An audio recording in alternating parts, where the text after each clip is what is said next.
അമിത് മോഹൻ രാജേശ്വരിയാണ്. അതെ, എന്ത് പവർഫുൾ പേരാ ബ്രോ. എന്താ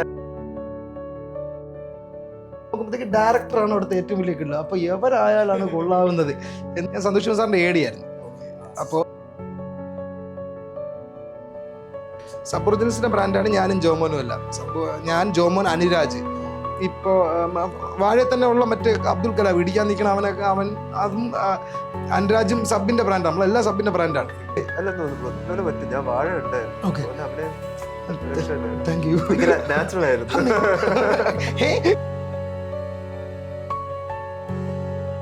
ബ്രോ എങ്ങനെ അഭിനയത്തിന് ട്രെയിനിങ് കിട്ടിയിട്ടുണ്ടോ? ഇല്ല അങ്ങനെ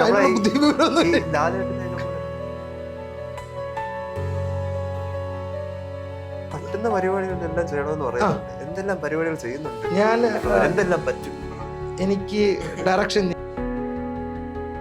പ്രസന്റ് റൈറ്റ് ഒരെണ്ണം റൈറ്റ് ചെയ്യുന്നുണ്ട്, സ്ക്രിപ്റ്റ് ചെയ്യുന്നുണ്ട്. അത് ആർക്ക് വേണ്ടി എന്നുള്ള കാര്യങ്ങൾ പിന്നീട് വരും പരിപാടികളൊന്നും. അപ്പോൾ അത് സ്ക്രിപ്റ്റിംഗ് നടക്കുന്നുണ്ട്. പിന്നെ ഞാൻ ഒരു ഗെയിം സ്ട്രീമറാണ്, യൂട്യൂബ് സ്ട്രീമർ. ഗെയിമറാണ് ഞാൻ. എന്നെ അന്നൊരു തോതിൽ വരാൻ പാടില്ല.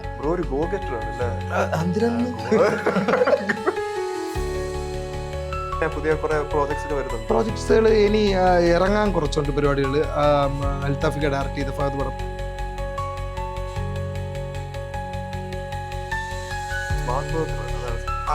ആയിക്കാം. പണിയെടുത്ത് കഴിഞ്ഞാൽ റെസ്റ്റ് എടുക്കണം, റെസ്റ്റ് എടുത്ത് കഴിഞ്ഞാൽ വീണ്ടും പണിയെടുക്കാം. ആ മൂടാണ്. ഞാൻ ഒരു പണിയും ചെയ്തിട്ടില്ല. ഞാൻ ഇങ്ങനെ ചുമ്മാ നിൽക്കും. കാര്യം എൻ്റെ അടുത്ത് അസോസിയേറ്റ് മുഖിച്ചേട്ടൻ പറയുന്നുണ്ട് ഇന്നത്. അപ്പോൾ എൻ്റെ ഡിപ്പാർട്ട്മെൻറ്റിൻ്റെ സാധനം മാത്രം ചെയ്തിട്ട് പിന്നെ എനിക്ക് പണി സാറ് പറഞ്ഞു, ക്ലാപ്പ് പഠിക്കുമ്പോൾ നീ ഒരു കാര്യം പഠിക്കും, അത് നീ അറിയുന്നില്ല.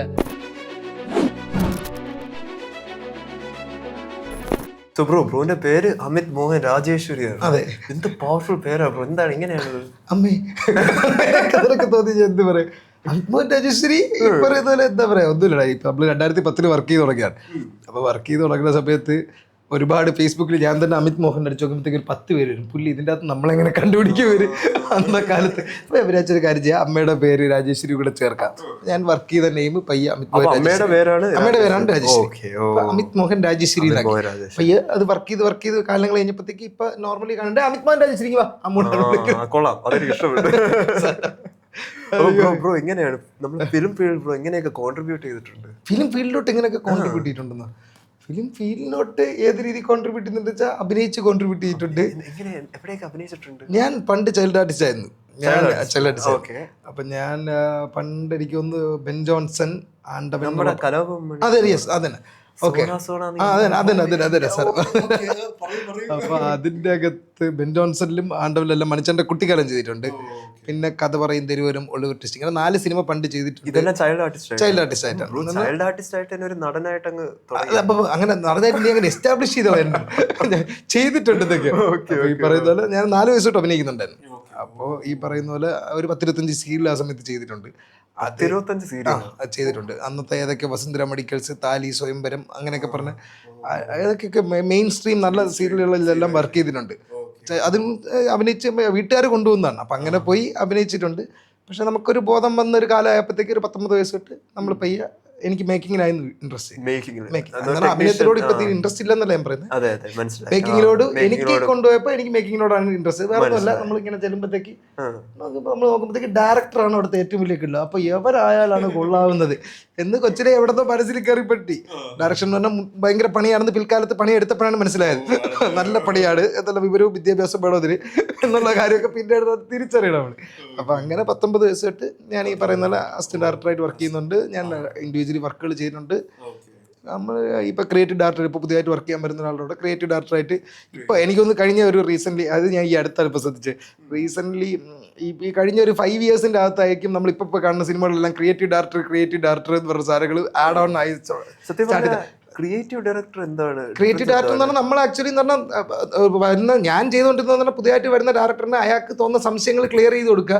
ഒരു സീനിൽ ഒരു പർട്ടിക്കുലർ ക്രിയേറ്റീവായിട്ട് ഇൻപുട്ട് ഉണ്ടെങ്കിൽ നമുക്ക് ആഡ് ഓൺ രീതിയിൽ കൊടുക്കുക, അങ്ങനെ വർക്ക് ചെയ്യുക, സജഷൻസ് കൊടുക്കുക. അതുപോലെ കൂടെ നിന്ന് അവരെ സപ്പോർട്ട് ചെയ്യുക. ഇപ്പൊ അവർക്കൊരു ഷോർട്സ് സാധനങ്ങൾ ഇപ്പൊ എനിക്ക് ഒരുപാട് അറിയാന്നല്ല പറയുന്നത്, പക്ഷെ നമ്മൾ വർക്ക് ചെയ്തിടത്തോളം കുറച്ച് അറിയുന്ന കുറച്ച് കാര്യങ്ങൾ വെച്ച് എങ്ങനെ എക്സിക്യൂട്ട് ചെയ്യാൻ നമ്മൾ പറഞ്ഞു കൊടുക്കണ്ടേ. ഞാൻ ഇങ്ങനെ പറയുന്നത് ക്രിയേറ്റീവ് ഡയറക്ടർ എന്നുള്ള ടെർമിനോളജി ഒക്കെ കൊണ്ടുവരിക എന്നവരൊക്കെ പറഞ്ഞ് നമ്മൾ അങ്ങനെയൊക്കെ വർക്ക് ചെയ്യുമായിരുന്നു. അപ്പോൾ ഇഷ്ടംപോലെ വർക്കുകൾ അങ്ങനെ ചെയ്യായിരുന്നു. പിന്നെ പിൽക്കാലങ്ങൾ കഴിഞ്ഞ് ഞാൻ സന്തോഷ് സാറിൻ്റെ AD ആയിരുന്നു. അപ്പോൾ ഞാനൊരു 8 കൊല്ലത്തോളം ഇൻഡിവിജ്വലിയാണ് വർക്ക് ചെയ്തിട്ടുള്ളത്. ഒരു 19 വർക്കോളം ചെയ്തിട്ടുണ്ടാവും, തപ്പി നോക്കി അറിയായിരിക്കും ഇഷ്ടംപോലെ. അപ്പോൾ അത് കഴിഞ്ഞ് ഏതൊരു പോയിന്റിൽ ഞാൻ സന്തോഷ് സാറിനെ മീറ്റ് ചെയ്തു. സന്തോഷ് സാറിനെ മീറ്റ് ചെയ്ത് സംസാരിച്ച് ഇങ്ങനെ ആരും വിളിച്ചിട്ട് അസിസ്റ്റന്റ് ഡയറക്ടർ ആക്കുന്നില്ല സാർ എന്ന് പറഞ്ഞപ്പോഴത്തേക്ക് എന്നാ പുല്ല് ബാന്നി എൻ്റെ ഇവിടെ ശല്യം എന്നുള്ള രീതിയിൽ വിളിച്ചു. ചുമ്പോ അങ്ങനെ തൊട്ട് സാർ ആക്ച്വലി ഇങ്ങോട്ട് സാറിനെ അഭിനയിക്കാനാണ്, ജാക്ക് ആൻഡ് ജിൽ അഭിനയിക്കാനാണ് സാർ വിളിച്ചത്. ജാക്ക് ആൻഡ് ജിൽ അപ്പോൾ അഭിനയിക്കാൻ വിളിച്ചു. എന്തോ എൻ്റെ ഭാഗ്യത്തിന് ഇപ്പോൾ സാറിൻ്റെ കൂടെ എന്തോ വർക്ക് ചെയ്തവർ എന്നെ നേരത്തെ അറിയുന്നവരാണ്. ആക്ച്വലി ഞാൻ അഭിനയിക്കുന്നതിനേക്കാൾ അവരെൻ്റെ കൂടെ വർക്ക് ചെയ്തിട്ടുള്ള ആൾക്കാർ. അപ്പോൾ അവർ പറഞ്ഞു സാർ അവൻ അസിസ്റ്റന്റ് ഡയറക്ഷൻ കൂടെ ഉള്ള പയ്യനാണെന്നെന്തോ പറഞ്ഞപ്പോഴത്തേക്ക് സാർ എന്നെ നെക്സ്റ്റ് ഡേ മോർണിംഗ് വിളിച്ചിട്ട് വെച്ച് നീ ഡയറക്ഷൻ ഞാൻ പറയാം താല്പര്യമുണ്ട് സാർ. അല്ല ഇല്ല സകല എവിടെയാണോ നീ കൊണ്ടുപോയി ഉള്ള ഇച്ചിരി കല വെച്ചെങ്ങനെ ജീവിച്ചു പോകണം ആഗ്രഹമുള്ളൂ, അല്ലാണ്ട് സകലകല വല്ലവരുന്നല്ല. മറ്റുള്ള വഴികളെല്ലാം ചെയ്യാം. നെക്സ്റ്റ് ഡേ മോർണിംഗ് സാർ വിളിച്ചെൻ്റെ അടുത്ത് ചോദിച്ചു ആരെങ്കിലും അസിസ്റ്റ് ചെയ്യുന്നുണ്ടോ ചോദിച്ചു. സാർ കഴിഞ്ഞ 8 years ആയിട്ട് ശ്രമിക്കുന്നുണ്ട്, ആരും എടുത്തില്ല എന്ന് പറഞ്ഞു. കഴിഞ്ഞ് നീ എൻ്റെ കൂടെ എന്ന് പറഞ്ഞാൽ സാറിൻ്റെ കൂടെ അങ്ങനെ സാറിൻ്റെ കൂടെ ജാക്ക് ആൻഡ് ജിൽ വർക്ക് ചെയ്തു. മനോരഥങ്ങൾ വർക്ക് ചെയ്തു. അങ്ങനെ മനോരഥങ്ങൾ വർക്ക് ചെയ്ത് കഴിയുമ്പോഴത്തേക്ക് എൻ്റെ ഡയറക്ഷനിലുള്ള കോൺട്രിബ്യൂഷൻ കൊണ്ട് സാറിന് പൊറുതി കൂട്ടിയിട്ടാണോ എന്ന് എനിക്കറിയില്ല. സാർ എൻ്റെ അടുത്ത് മനോരഥങ്ങളിൽ ഞാൻ അഭിനയിച്ചിട്ടുണ്ടായിരുന്നു. അതൊക്കെ സാറ് പറഞ്ഞു ഡയറക്ഷൻ നിർത്തിയിട്ട് പയ്യ അഭിനയത്തിലോട്ട് തിരിയുന്നു, മതി നീ ഡയറക്ഷനിൽ കോൺട്രിബ്യൂട്ട് ചെയ്തിടത്തോളം മതി, നീ പയ്യ അഭിനയത്തിലോട്ട് പോക്കോ എന്നല്ല. ഞാൻ അങ്ങനെയല്ല, ഞാൻ ഇതൊക്കെ വെറുതെ പറയുന്നത്. ഞാൻ ആക്ച്വലി സാറിൻ്റെ അടുത്ത് എനിക്കിങ്ങനെ ഇൻഡിവിജ്വലി പ്രോജക്റ്റ് ഓൺ ആവുന്നില്ല. നമുക്കൊരു ഫസ്റ്റ് പ്രോജക്റ്റ് ഓൺ ആക്കാൻ എപ്പോഴും പാടാണ്. അപ്പോൾ ഞാൻ സാറിൻ്റെ അടുത്ത് ഇങ്ങനെ എൻ്റെ വിഷമങ്ങൾ ഇങ്ങനെ ഓൺ ആവുന്നില്ല എന്നുള്ള സാറിൻ്റെ വിഷയങ്ങൾ ചോദിച്ചപ്പോൾ പറഞ്ഞുകൊണ്ടിരിക്കുകയാണ്.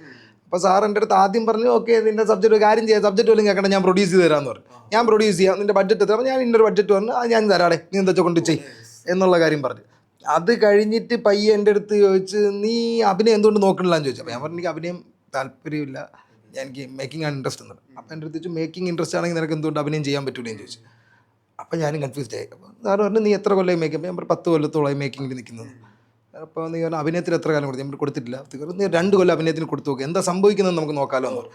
അങ്ങനെ ഞാൻ എന്താ പറയുക, അങ്ങനെ മീൻ ടൈം എന്ത് ചെയ്യണമെന്ന് അറിയാൻ നിന്നപ്പോഴത്തേക്ക് സബ്ഒറിജിൻസ് എന്നുള്ള യൂട്യൂബ് ചാനലിൻ്റെ ഫ്രണ്ട് നിതീഷ് സഹദേവ് സ്റ്റാർട്ട് ചെയ്തു, ഫാലിമിയുടെ ഡയറക്ടർ. അപ്പോൾ എന്തോ എല്ലാം കറക്റ്റ് സമയത്താണ് സംഭവിച്ചത്. അപ്പം ഞാൻ നിതീഷിൻ്റെ ക്ലോസ് ഫ്രണ്ടാണ്, കൊച്ചിലെ തൊട്ടേ അവനും എൻ്റെ അടുത്ത് പറയുന്നുണ്ട് അഭിനയിക്കടേ എന്ന് പറയുന്ന ഒരുത്തനാണ്. എന്നാൽ അങ്ങനത്തെ ഭയങ്കര നമ്മൾ ക്ലോസ് ഫ്രണ്ട്സാണ്. അപ്പം നിതീഷ് തുടങ്ങി നീ അറിഞ്ഞു. അപ്പം ഞാൻ നിതീഷിനെ വിളിച്ച് ചോദിച്ചു, നിതീഷ് എനിക്കിങ്ങനെ അഭിനയിക്കാൻ താല്പര്യമുണ്ടെന്ന് തോന്നുന്നു, എനിക്കൊന്ന് ചെയ്ത് നോക്കണം, എന്താ പരിപാടി? വെട്ടിയും കിടക്കെടുത്ത് നേരെ കൊച്ചിക്ക് വരാൻ പറഞ്ഞു. അങ്ങനെ നേരെ പോയി അവൻ്റെ ഫ്ലാറ്റിൽ അവിടെ കിടന്ന് അവിടെ സബ്ഒറിജിനൽസിൽ കിടന്ന് ഇഷ്ടംപോലെ വീഡിയോസ് ചെയ്തു.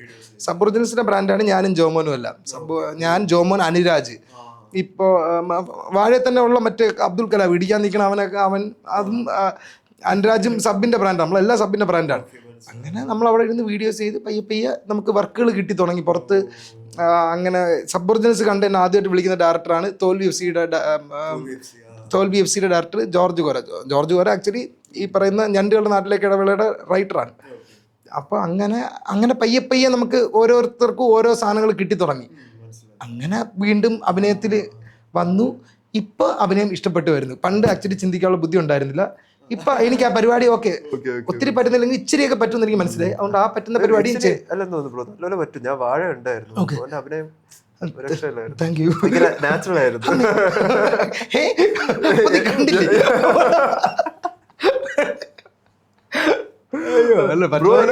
അഭിനയത്തിനുള്ള ട്രെയിനിങ് കിട്ടിയിട്ടുണ്ടോ? ഇല്ല അങ്ങനെ ലാലേട്ടനെയൊക്കെ പോലെ ലാലേട്ടനോട് ഇറങ്ങണ എവിടെയാണോ നീ പറഞ്ഞു പോണത്? എടാ അങ്ങനെയല്ലടാ, എനിക്ക് അങ്ങനെ കാൽക്കുലേറ്റ് ചെയ്ത് പിടിച്ച് ചെയ്യാണെന്ന് പറഞ്ഞു. അല്ല കുറെ പേർക്കൊക്കെ ആണെങ്കിലും അഭിനയിക്കാൻ തുടങ്ങുമ്പം അവർക്ക് ചില സമയം കുറച്ച് ട്രെയിനിങ്ങും അങ്ങനെ കിട്ടേണ്ടി വരും. അല്ല മേ ബി എന്റെ ട്രെയിനിങ് ആയിരുന്നു കാണും, ഞാൻ ചൈൽഡ് ആർട്ടിസ്റ്റ്, അതുകൊണ്ട് എനിക്ക് ഡെഫിനറ്റ്ലി ക്യാമറ ഫേസ് ചെയ്യാൻ ഒരു പേടിയില്ല. അപ്പൊ എനിക്ക് വളരെ വ്യക്തമായിട്ട് അറിയാം, നമ്മളവിടെ ചെല്ലുമ്പോഴത്തേക്ക് അഭിനയിക്കാൻ നമ്മളിപ്പോൾ ഒരു സാധനം ചെയ്ത് മണ്ടത്തരം കാണിച്ചാൽ എടാ അത് ചെയ്യേണ്ടത് എന്ന് പറയാനുള്ള ഒരാളാണ് ഡയറക്ടർ. അതാവാനാണ് ശ്രമിച്ചത്. അതിനുള്ള കഴിവിൽ എനിക്ക് ഇല്ലെന്നല്ല ഞാൻ പറഞ്ഞത്, അതിന് പറ്റാത്തത് കൊണ്ട് നമ്മൾ അഭിനയത്തിൽ. അപ്പോൾ അത് പറഞ്ഞു തരാൻ ആൾക്കാരുണ്ടെന്ന് നമുക്കറിയാം. അപ്പോൾ അവരുള്ളപ്പോൾ അവർ പറഞ്ഞു തരും. നമ്മളിപ്പോൾ ഞാൻ അങ്ങനെ അപ്രോച്ചായിട്ട് ചെയ്യുന്ന ആളെ അല്ല, എനിക്കങ്ങനെ അപ്രോച്ചായിട്ട് ചെയ്യാൻ അറിയത്തുമില്ല. എനിക്ക് സ്പോട്ടിൽ എന്ത് അപ്പുറത്ത് ഞാൻ എന്ത് ചെയ്യുന്നെങ്കിലും അപ്പുറത്തേക്കുന്ന ആൾ ചെയ്യുന്നതുകൊണ്ട് മാത്രമാണ്. അയാൾ എങ്ങനെ ചെയ്യുന്നോ അവർ തരുന്ന എനർജിയിലാണ് നമ്മൾ പോണത്. അപ്പം തോന്നുന്നങ്ങ് ചെയ്യാം. അപ്പം അത് തെറ്റിപ്പോണെങ്കിൽ പറഞ്ഞു തരുമല്ലോ. നമ്മൾ അതിനെക്കുറിച്ച് ചിന്തിക്കുകയൊന്നുമില്ല. ഒരു അപ്രോച്ചിങ് പരിപാടി ഇല്ല എനിക്ക്. സ്പോട്ടിലങ്ങ് ചെയ്യും. ഇപ്പം ബ്രോന് അഭിനയമൊക്കെ ഇഷ്ടപ്പെട്ടു തുടങ്ങി അല്ലേ? അഭിനയം എനിക്ക് ഇപ്പം എന്നാൽ ഇങ്ങനെ വന്ന് ഇതിനോട് ഓക്കെ ചെറുതായിട്ട് പറ്റും എന്നുള്ളൊരു തോന്നലുണ്ട്. ഓക്കെ, അപ്പോൾ അതും ചെയ്യും. പറ്റുന്ന പരിപാടികളെല്ലാം ചെയ്യണമെന്നാണ് ജീവിതം പഠിപ്പിച്ചത് തന്നെ. അപ്പോൾ അതുകൊണ്ട് അതും ചെയ്യും. ബ്രോ പറ്റുന്ന പരിപാടികളെല്ലാം ചെയ്യണമെന്ന് പറയുന്നുണ്ട്. എന്തെല്ലാം പരിപാടികൾ ചെയ്യുന്നുണ്ട്? ഞാൻ എന്തെല്ലാം പറ്റും? എനിക്ക് ഡയറക്ഷൻ, ഞാൻ എന്തായാലും ഡയറക്ഷൻ ചെയ്യും. ഡയറക്ഷൻ ഇപ്പം സഡൻലി എൻ്റെ ജീവിത സാഹചര്യങ്ങൾ കൊണ്ട് എനിക്ക് ഫ്ലിപ്പ് എടുക്കാൻ പറ്റില്ല. കിട്ടുന്ന ഓപ്പർച്യൂണിറ്റീസ് ഇപ്പോൾ അഭിനയിക്കുക എന്നുള്ളത്. കാര്യം നമ്മളൊരു വർക്ക് ഡയറക്റ്റ് ചെയ്യുന്ന പറയുമ്പോൾ അതൊരു കമ്മിറ്റ്മെൻ്റ് ആയിരിക്കണം. അതിലോട്ട് നമ്മൾ സ്പെൻഡ് ചെയ്യണം. അപ്പോൾ എനിക്ക് ആ സ്പെൻഡ് ചെയ്യാനുള്ള ടൈം ഇപ്പോൾ എടുക്കാൻ പറ്റില്ല. എനിക്ക് വർക്കുകൾ വേറെ വരുന്നുണ്ട്. എന്താ പറഞ്ഞത്, എൻ്റെ സാഹചര്യങ്ങൾ കൊണ്ട് എനിക്ക് അതിപ്പോൾ കമ്മിറ്റ് ചെയ്തേ പറ്റുള്ളൂ. അപ്പം ഞാൻ അതാണ് നോക്കുന്നത്. അപ്പം 2 ഇയറിൽ എന്തായാലും 2 ഇയേഴ്സിന് എന്തായാലും ഞാൻ ഡയറക്ഷനിൽ പോകും. ഞാൻ പ്രസൻറ്റ് ഒരെണ്ണം റൈറ്റ് ചെയ്യുന്നുണ്ട്, സ്ക്രിപ്റ്റ് ചെയ്യുന്നുണ്ട്. അത് ആർക്ക് വേണ്ടി എന്നുള്ള കാര്യങ്ങളൊക്കെ പിന്നീട് വരും പരിപാടികളൊന്നും. അപ്പോൾ അത് സ്ക്രിപ്റ്റിംഗ് നടക്കുന്നുണ്ട്. പിന്നെ ഞാൻ ഒരു ഗെയിം സ്ട്രീമറാണ്, യൂട്യൂബ് സ്ട്രീമറാണ്. ഗെയിമറാണ് ഞാൻ. എന്നെ അറിയുന്ന എല്ലാവർക്കും ബേസിക്കലി അറിയാം ഞാൻ ഗെയിം കളിക്കുന്നുണ്ട്. പണ്ട് എന്തൊരു ഗെയിം കളിയിടാന്ന് പറയാം, ആ ലെവലിൽ പറയുന്ന അടുത്തനാണ്. ഞാൻ ഗെയിം സ്ട്രീമറാണ്. എൻ്റെ യൂട്യൂബിൽ ഞാൻ ഇപ്പോൾ സ്ട്രീം ചെയ്യുന്നത് ഗെയിമർ തത്തമ്മ എന്നുള്ള പേരിലാണ്. ഗെയിമർ തത്തമ്മ എന്നുള്ള പേരിൽ ആക്ച്വലി അങ്ങനെ ബുദ്ധിപരമായിട്ട് ഇട്ടതൊന്നുമല്ല. നമ്മൾ ഈ പറയുന്ന പോലെ ഏതോ ഒരു ഗെയിം കളിച്ചുകൊണ്ടിരുന്ന ഫ്രണ്ട്സ് ഉണ്ട്. അപ്പോൾ ഓരോ കാലഘട്ടങ്ങളിൽ ഓരോ പേരായിരുന്നു. ഏതോ ഒരു പോയിന്റിൽ അന്ന് കളിച്ച 5 പേര് കൂട്ടത്തിൽ എല്ലാവരും കൂടെ നമുക്ക് പക്ഷികളുടെ പേരിടാടെ എന്ന് പറഞ്ഞപ്പോഴത്തേക്ക് കുയില് കാക്കാതൊക്കെ പറയുന്നത് ഞാൻ തത്തമ്മന്നും കിട്ടും. പിന്നെ അതെൻ്റെ പേരായി. അപ്പോൾ അതിൽ തന്നെ ഞാൻ കണ്ടിന്യൂ ചെയ്ത്. അപ്പോൾ ഗെയിമർ തത്തമ്മ. ഇപ്പം ഞാൻ റീസെൻ്റ്ലി അല്ലാതെ വേറെ ഞാൻ റിയാക്ഷൻ ചാനൽ സ്റ്റാർട്ട് ചെയ്തിട്ടുണ്ട്. തത്തമ്മ അത് ഞാൻ ഇപ്പം സ്റ്റാർട്ട് ചെയ്തുള്ളൂ. അങ്ങനെ പയ്യെ പറ്റുന്ന പരിപാടികളെല്ലാം ചെയ്യണം. ഇപ്പം ഇത്രയൊക്കെ പറ്റുള്ളൂ. അഭിനയിക്കാനും ഇതും കൂടെ അത്യാവശ്യം കുറച്ചുണ്ട്. ചെയ്യടാ നമുക്ക് പറ്റില്ല. അതേ പറയാം. എന്നാൽ നമുക്ക് അങ്ങനെയാണ് എനിക്ക് തോന്നിയിട്ടുള്ളത്. ഒന്നും നമ്മൾ വിട്ടുകളയും. നമ്മൾ എല്ലാം കഴിഞ്ഞ് പോയപ്പോൾ പുല്ല് നമ്മൾ ശ്രമിച്ചു നോക്കിയിട്ടില്ല എന്നൊരു തോന്നൽ വരാൻ പാടില്ല. ബ്രോ ഒരു ഗോ ഗെറ്റർ ആണല്ലേ?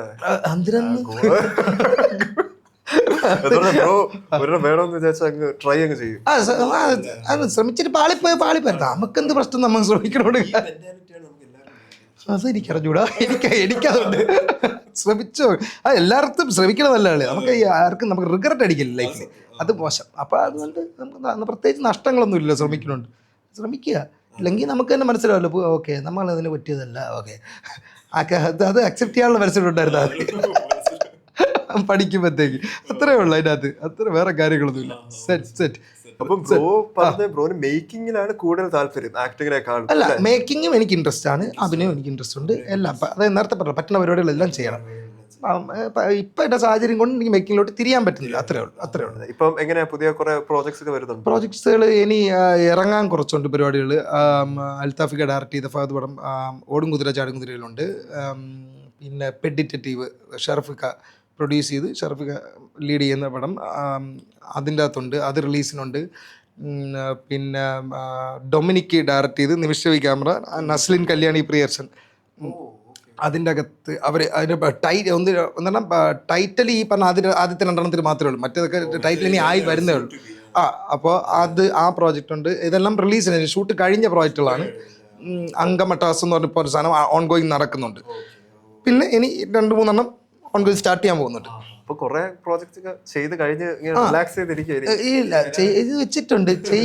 റിലാക്സിങ് ജീവിതം കൊണ്ട് എപ്പോഴും റിലാക്സേഷൻ ആണ് എനിക്ക്. എല്ലാം ചില്ലായിരുന്നു. അതിനെക്കുറിച്ച് ചിന്തിച്ച് കാര്യം. അപ്പം ഈ പറയുന്നത് പോവുക. വർക്കുകളുണ്ടോ? ഉണ്ട്. ഒത്തിരി മുന്നോട്ട് ഒരുപാട് വർക്കുകൾ. ടൈം ലൈനേ ഇല്ലാത്ത രീതിയിലൊന്നും ഇല്ല. ഇപ്പം ചോദിച്ചു കഴിഞ്ഞാൽ എനിക്ക് അടുത്ത മാസം May end വരെ വേറെ വർക്കൊന്നുമില്ല. ഇനി പങ്കോട്ടാസത്തിന് 2 ദിവസത്തെ വർക്കേ ഉള്ളൂ. അപ്പം ഞാൻ ആ സമയം പോയി സ്ട്രീം ചെയ്യും. അത് ചെയ്യും. സ്ട്രീമിങ് ചെയ്ത് മടുക്കുമ്പോൾ ഞാൻ പോയി 2 റിയാക്ഷൻ വീഡിയോ ചെയ്യും. അത് കഴിയുമ്പോഴത്തേക്ക് കറക്റ്റ് സിനിമ ചെയ്യാനുള്ള സമയമാവും. ഞാൻ അത് പോയി ചെയ്യും. സത്യം പറഞ്ഞാൽ ഒരു രീതിയിൽ ബ്രോ ഭയങ്കര കാൽക്കുലേറ്റഡ് ആണ് അല്ലേ? കാൽക്കുലേറ്റഡ് അല്ലേ, ചുമ്മാ ഇരുന്നിട്ട്. എനിക്ക് ആക്ച്വലി ഒരു വർക്ക് കഴിഞ്ഞാൽ 10 ദിവസം വെറുതെ ഇരിക്കാൻ എനിക്ക് ഭയങ്കര ഇഷ്ടമാണ്. ഇരിക്കണം. ഒരു പണി എടുത്തു കഴിഞ്ഞാൽ നമ്മൾ സത്യം ഇന്നിപ്പോൾ ഇത് കഴിഞ്ഞ് കഴിഞ്ഞാൽ ഞാൻ പോയിട്ട് ഒരു പുല്ലും ചെയ്യില്ല. ചുമ്മാ ഇരിക്കുകയുള്ളൂ വീട്ടിൽ. കാര്യം ഒരു പണി നമ്മൾ ശ്രമിച്ചു, നമ്മൾ ബ്രെയിനിൽ കുറച്ച് ആവശ്യത്തിലുള്ള എഫർട്ട് കൊടുത്ത് അത് കൊടുത്ത് വിട്ട്. അപ്പോൾ അത് കഴിഞ്ഞാൽ 10 ദിവസം കഴിഞ്ഞാൽ അങ്ങനെ ആലോചിക്കുമ്പോൾ എന്തെങ്കിലും ചെയ്യാം. ഒരു സ്മാർട്ട് വർക്കറാണ്. അതാണ് ആയിക്കാം. പണി എടുത്ത് കഴിഞ്ഞാൽ റെസ്റ്റ് എടുക്കണം. റെസ്റ്റ് എടുത്ത് കഴിഞ്ഞാൽ വീണ്ടും പണിയെടുക്കാം. ആ മൂടാണ്. നീ പറയുന്നവരുടെ അത്രയും ടേംസ് ഒക്കെ ഉണ്ടെന്ന് എനിക്ക് അറിഞ്ഞൂടായിരുന്നു. ഞാൻ എന്റെ സ്വഭാവം അതാണ് ബ്രോന്റെ. പണിയെടുക്കുമ്പോൾ എടുക്കുക, ചില്ല് ചെയ്തിരിക്കുക. വെറുതെ ഇരുന്നാലും കുഴപ്പമൊന്നുമില്ല, സമയമൊക്കെ വല്ലപ്പോഴും കളയണം, ഉഴപ്പണം നന്നായിട്ട്, എന്നാലേ പണിയെടുക്കാനുള്ള മനസ്സ് വരും. അതൊക്കെ അത്രേ ഉള്ളു. അയ്യോ എന്റെ സെറ്റ്. ബെൻ ജോൺസണിലെ ചൈൽഡ് ആർട്ടിസ്റ്റ് ഒക്കെ ആയിട്ട്. ബെൻ ജോൺസൺ ആക്ച്വലി ഞാൻ കഥ പറയും തെരുവോരം എന്നുള്ള സിനിമ ചെയ്തപ്പോഴത്തേക്ക് അവിടെ മണിച്ചേട്ടൻ, ആ പടത്തിൽ മണിച്ചേട്ടൻ ഒരു ക്യാരക്ടർ ചെയ്തിട്ടുണ്ട്. അപ്പോൾ അവിടെ നിന്ന് എന്നെ കണ്ടിട്ട് പുള്ളിക്കാരൻ എന്തോ അവിടെ അന്വേഷിച്ച് ഇതെന്താ പരിപാടി, പിന്നെ ഞാൻ ഷൂട്ട് ചെയ്ത പരിപാടികൾ എന്തൊക്കെയോ പുള്ളിക്കാരൻ കണ്ടിട്ട് അങ്ങനെ പുള്ളിക്കാരൻ മണിച്ചേട്ടൻ ഡയറക്റ്റ്ലി വിളിച്ചാണ്. മണിച്ചേട്ടൻ വിളിച്ചിട്ട് ഇങ്ങനെ ഒരു പടമുണ്ട്, എൻ്റെ ഒരു പടം വരുന്നുണ്ട്. ഡയറക്റ്റ്ലി വന്ന് മണിച്ചേട്ടൻ വിളിച്ച്, എൻ്റെ അടുത്തല്ല എൻ്റെ അച്ഛൻ്റെ അടുത്ത്. അല്ല ആക്ച്വലി സത്യം, ആക്ച്വലി ഭയങ്കര നല്ല കാര്യമാണ്. ഭയങ്കര അടിപൊളി മനുഷ്യനായിരുന്നു പുള്ളി. അപ്പോൾ പുള്ളി ഈ പറയുന്ന പോലെ പുള്ളി അച്ഛൻ്റെ അടുത്ത് വന്നിട്ട് എൻ്റെ ഇങ്ങനെ ഒരു സിനിമ വരുന്നുണ്ട്, അപ്പോൾ എനിക്കതിൽ എൻ്റെ ഒരു കുട്ടിക്കാലമുണ്ട്, എനിക്കത് ഇവൻ ഭയങ്കര മാച്ചാണെന്ന് തോന്നുന്നുണ്ട്, ഒന്ന് എന്താ പരിപാടി എന്ന് എൻ്റെ ഡയറക്ടർ കണ്ടുപോകാം. അങ്ങനെ അൽസി മേനൻ ചേട്ടൻ അല്ലെണ്ണ പോയി കണ്ട്, അങ്ങനെ കണ്ടതങ്ങ് സംഭവിച്ചു പോയതാണ്. പക്ഷേ മണിച്ചേട്ടൻ ഭയങ്കര അടിപൊളി ക്യാരക്ടറാണ്, നൈസ്, നല്ല മനുഷ്യൻ, അടിപൊളി മനുഷ്യൻ, ഭയങ്കര കിടിലൻ ഹ്യൂമൻ ആണ്. അതുപോലെ തന്നെ പുള്ളി എന്നെ ഹെൽപ്പ് ചെയ്തുകൊണ്ട് മാത്രമല്ല, നമ്മൾ അതിൻ്റെ അകത്ത് ഒരാളോട് എങ്ങനെ പെരുമാറുന്നു എന്നുള്ളൊരു സാധനം കൂടെ ഉണ്ട്. പുള്ളി അത്രയും വലിയൊരു ആളാണ്, പക്ഷേ പുള്ളി നമ്മളെ എങ്ങനെ ടേക്ക് കെയർ ചെയ്യുന്നു എന്നുള്ളൊരു സാധനമുണ്ട്. അത് ഭയങ്കര പരിപാടിയാണ്. അതൊക്കെ നമ്മൾ അന്നേ ശ്രദ്ധിച്ചിട്ടുണ്ട്. ഓക്കെ, എനിക്ക് ഓർമ്മ എട്ടില്ല, പക്ഷെ നമ്മൾ ആലോചിക്കേ പുള്ളി ഇത്ര വലിയ കിടില്ല, പുള്ളി എന്തിനും നമ്മുടെ അടുത്തൊക്കെ വന്ന് ഇത്ര ചില്ലായിട്ട് സംസാരിക്കണം. പക്ഷേ പുള്ളി അങ്ങനെ നമ്മളെ നോക്കുമായിരുന്നു കാര്യങ്ങൾ, അതൊക്കെ ഭയങ്കര നല്ല കാര്യമായിരുന്നു.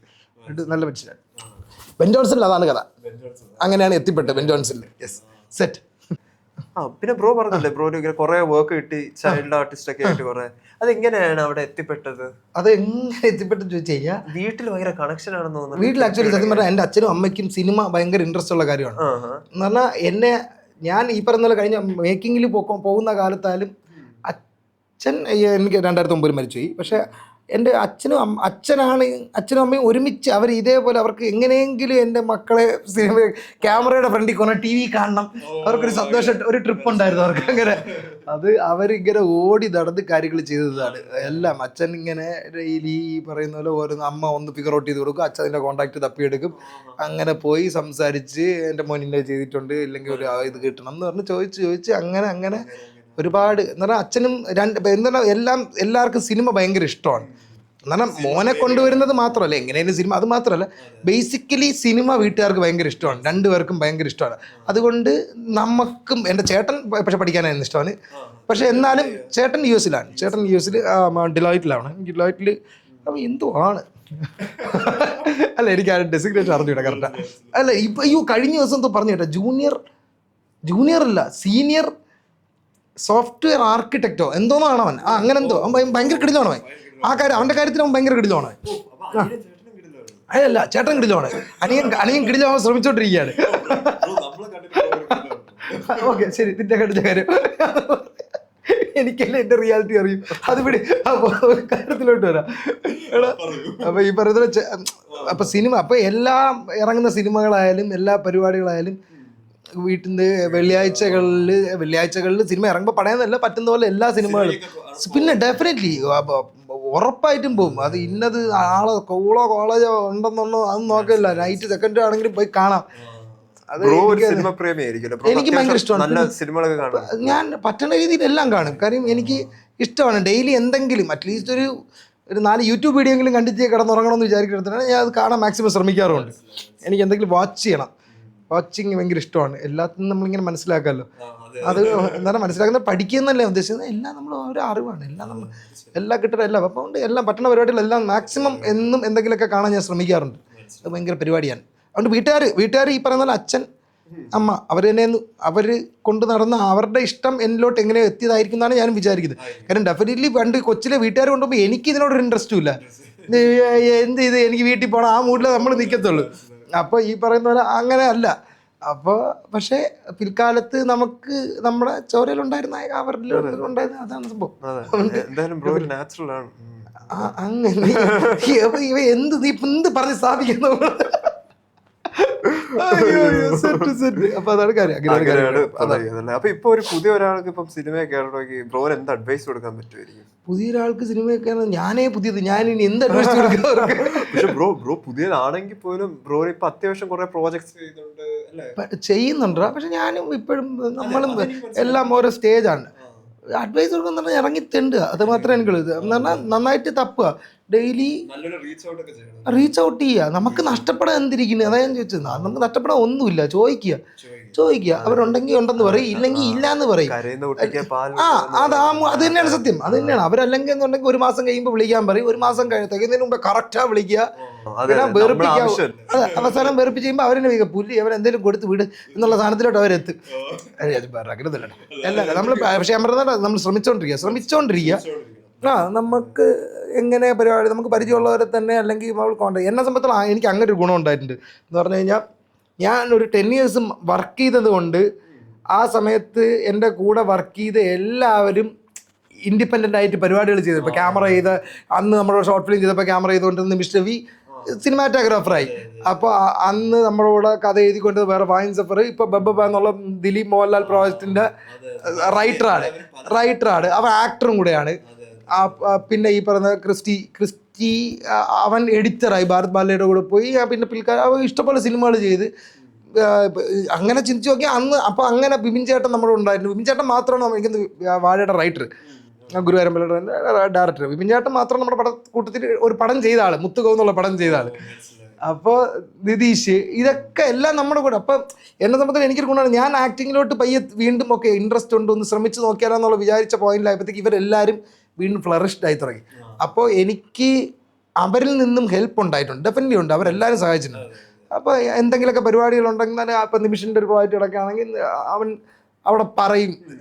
എൻ്റെ ഫ്രണ്ടുണ്ട് അമിത്, പുള്ളി അഭിനയിക്കുന്നുണ്ട്, നിങ്ങൾ കണ്ടു നോക്കുന്നുണ്ട്. എന്നിട്ട് അവിടെ ചെന്ന് നിങ്ങൾ അവർ വെക്കൂ എന്നൊന്നും പറയൂല, പക്ഷെ ഒന്ന് നിങ്ങൾ നോക്കൂ എന്താ പരിപാടി. അപ്പൊ അവരെല്ലാം, അപ്പൊ നിതീഷ് ആണെങ്കിൽ പിൽക്കാലത്ത് ഫാലിമി ചെയ്തപ്പോഴത്തേക്ക് നിതീഷ് ഒന്നുമില്ല, അവൻ വിളിച്ചിടാ ഇതിൻ്റെ അകത്ത് പരിപാടി ഉണ്ടോ എന്ന് ചെയ്തിട്ട് പോകും.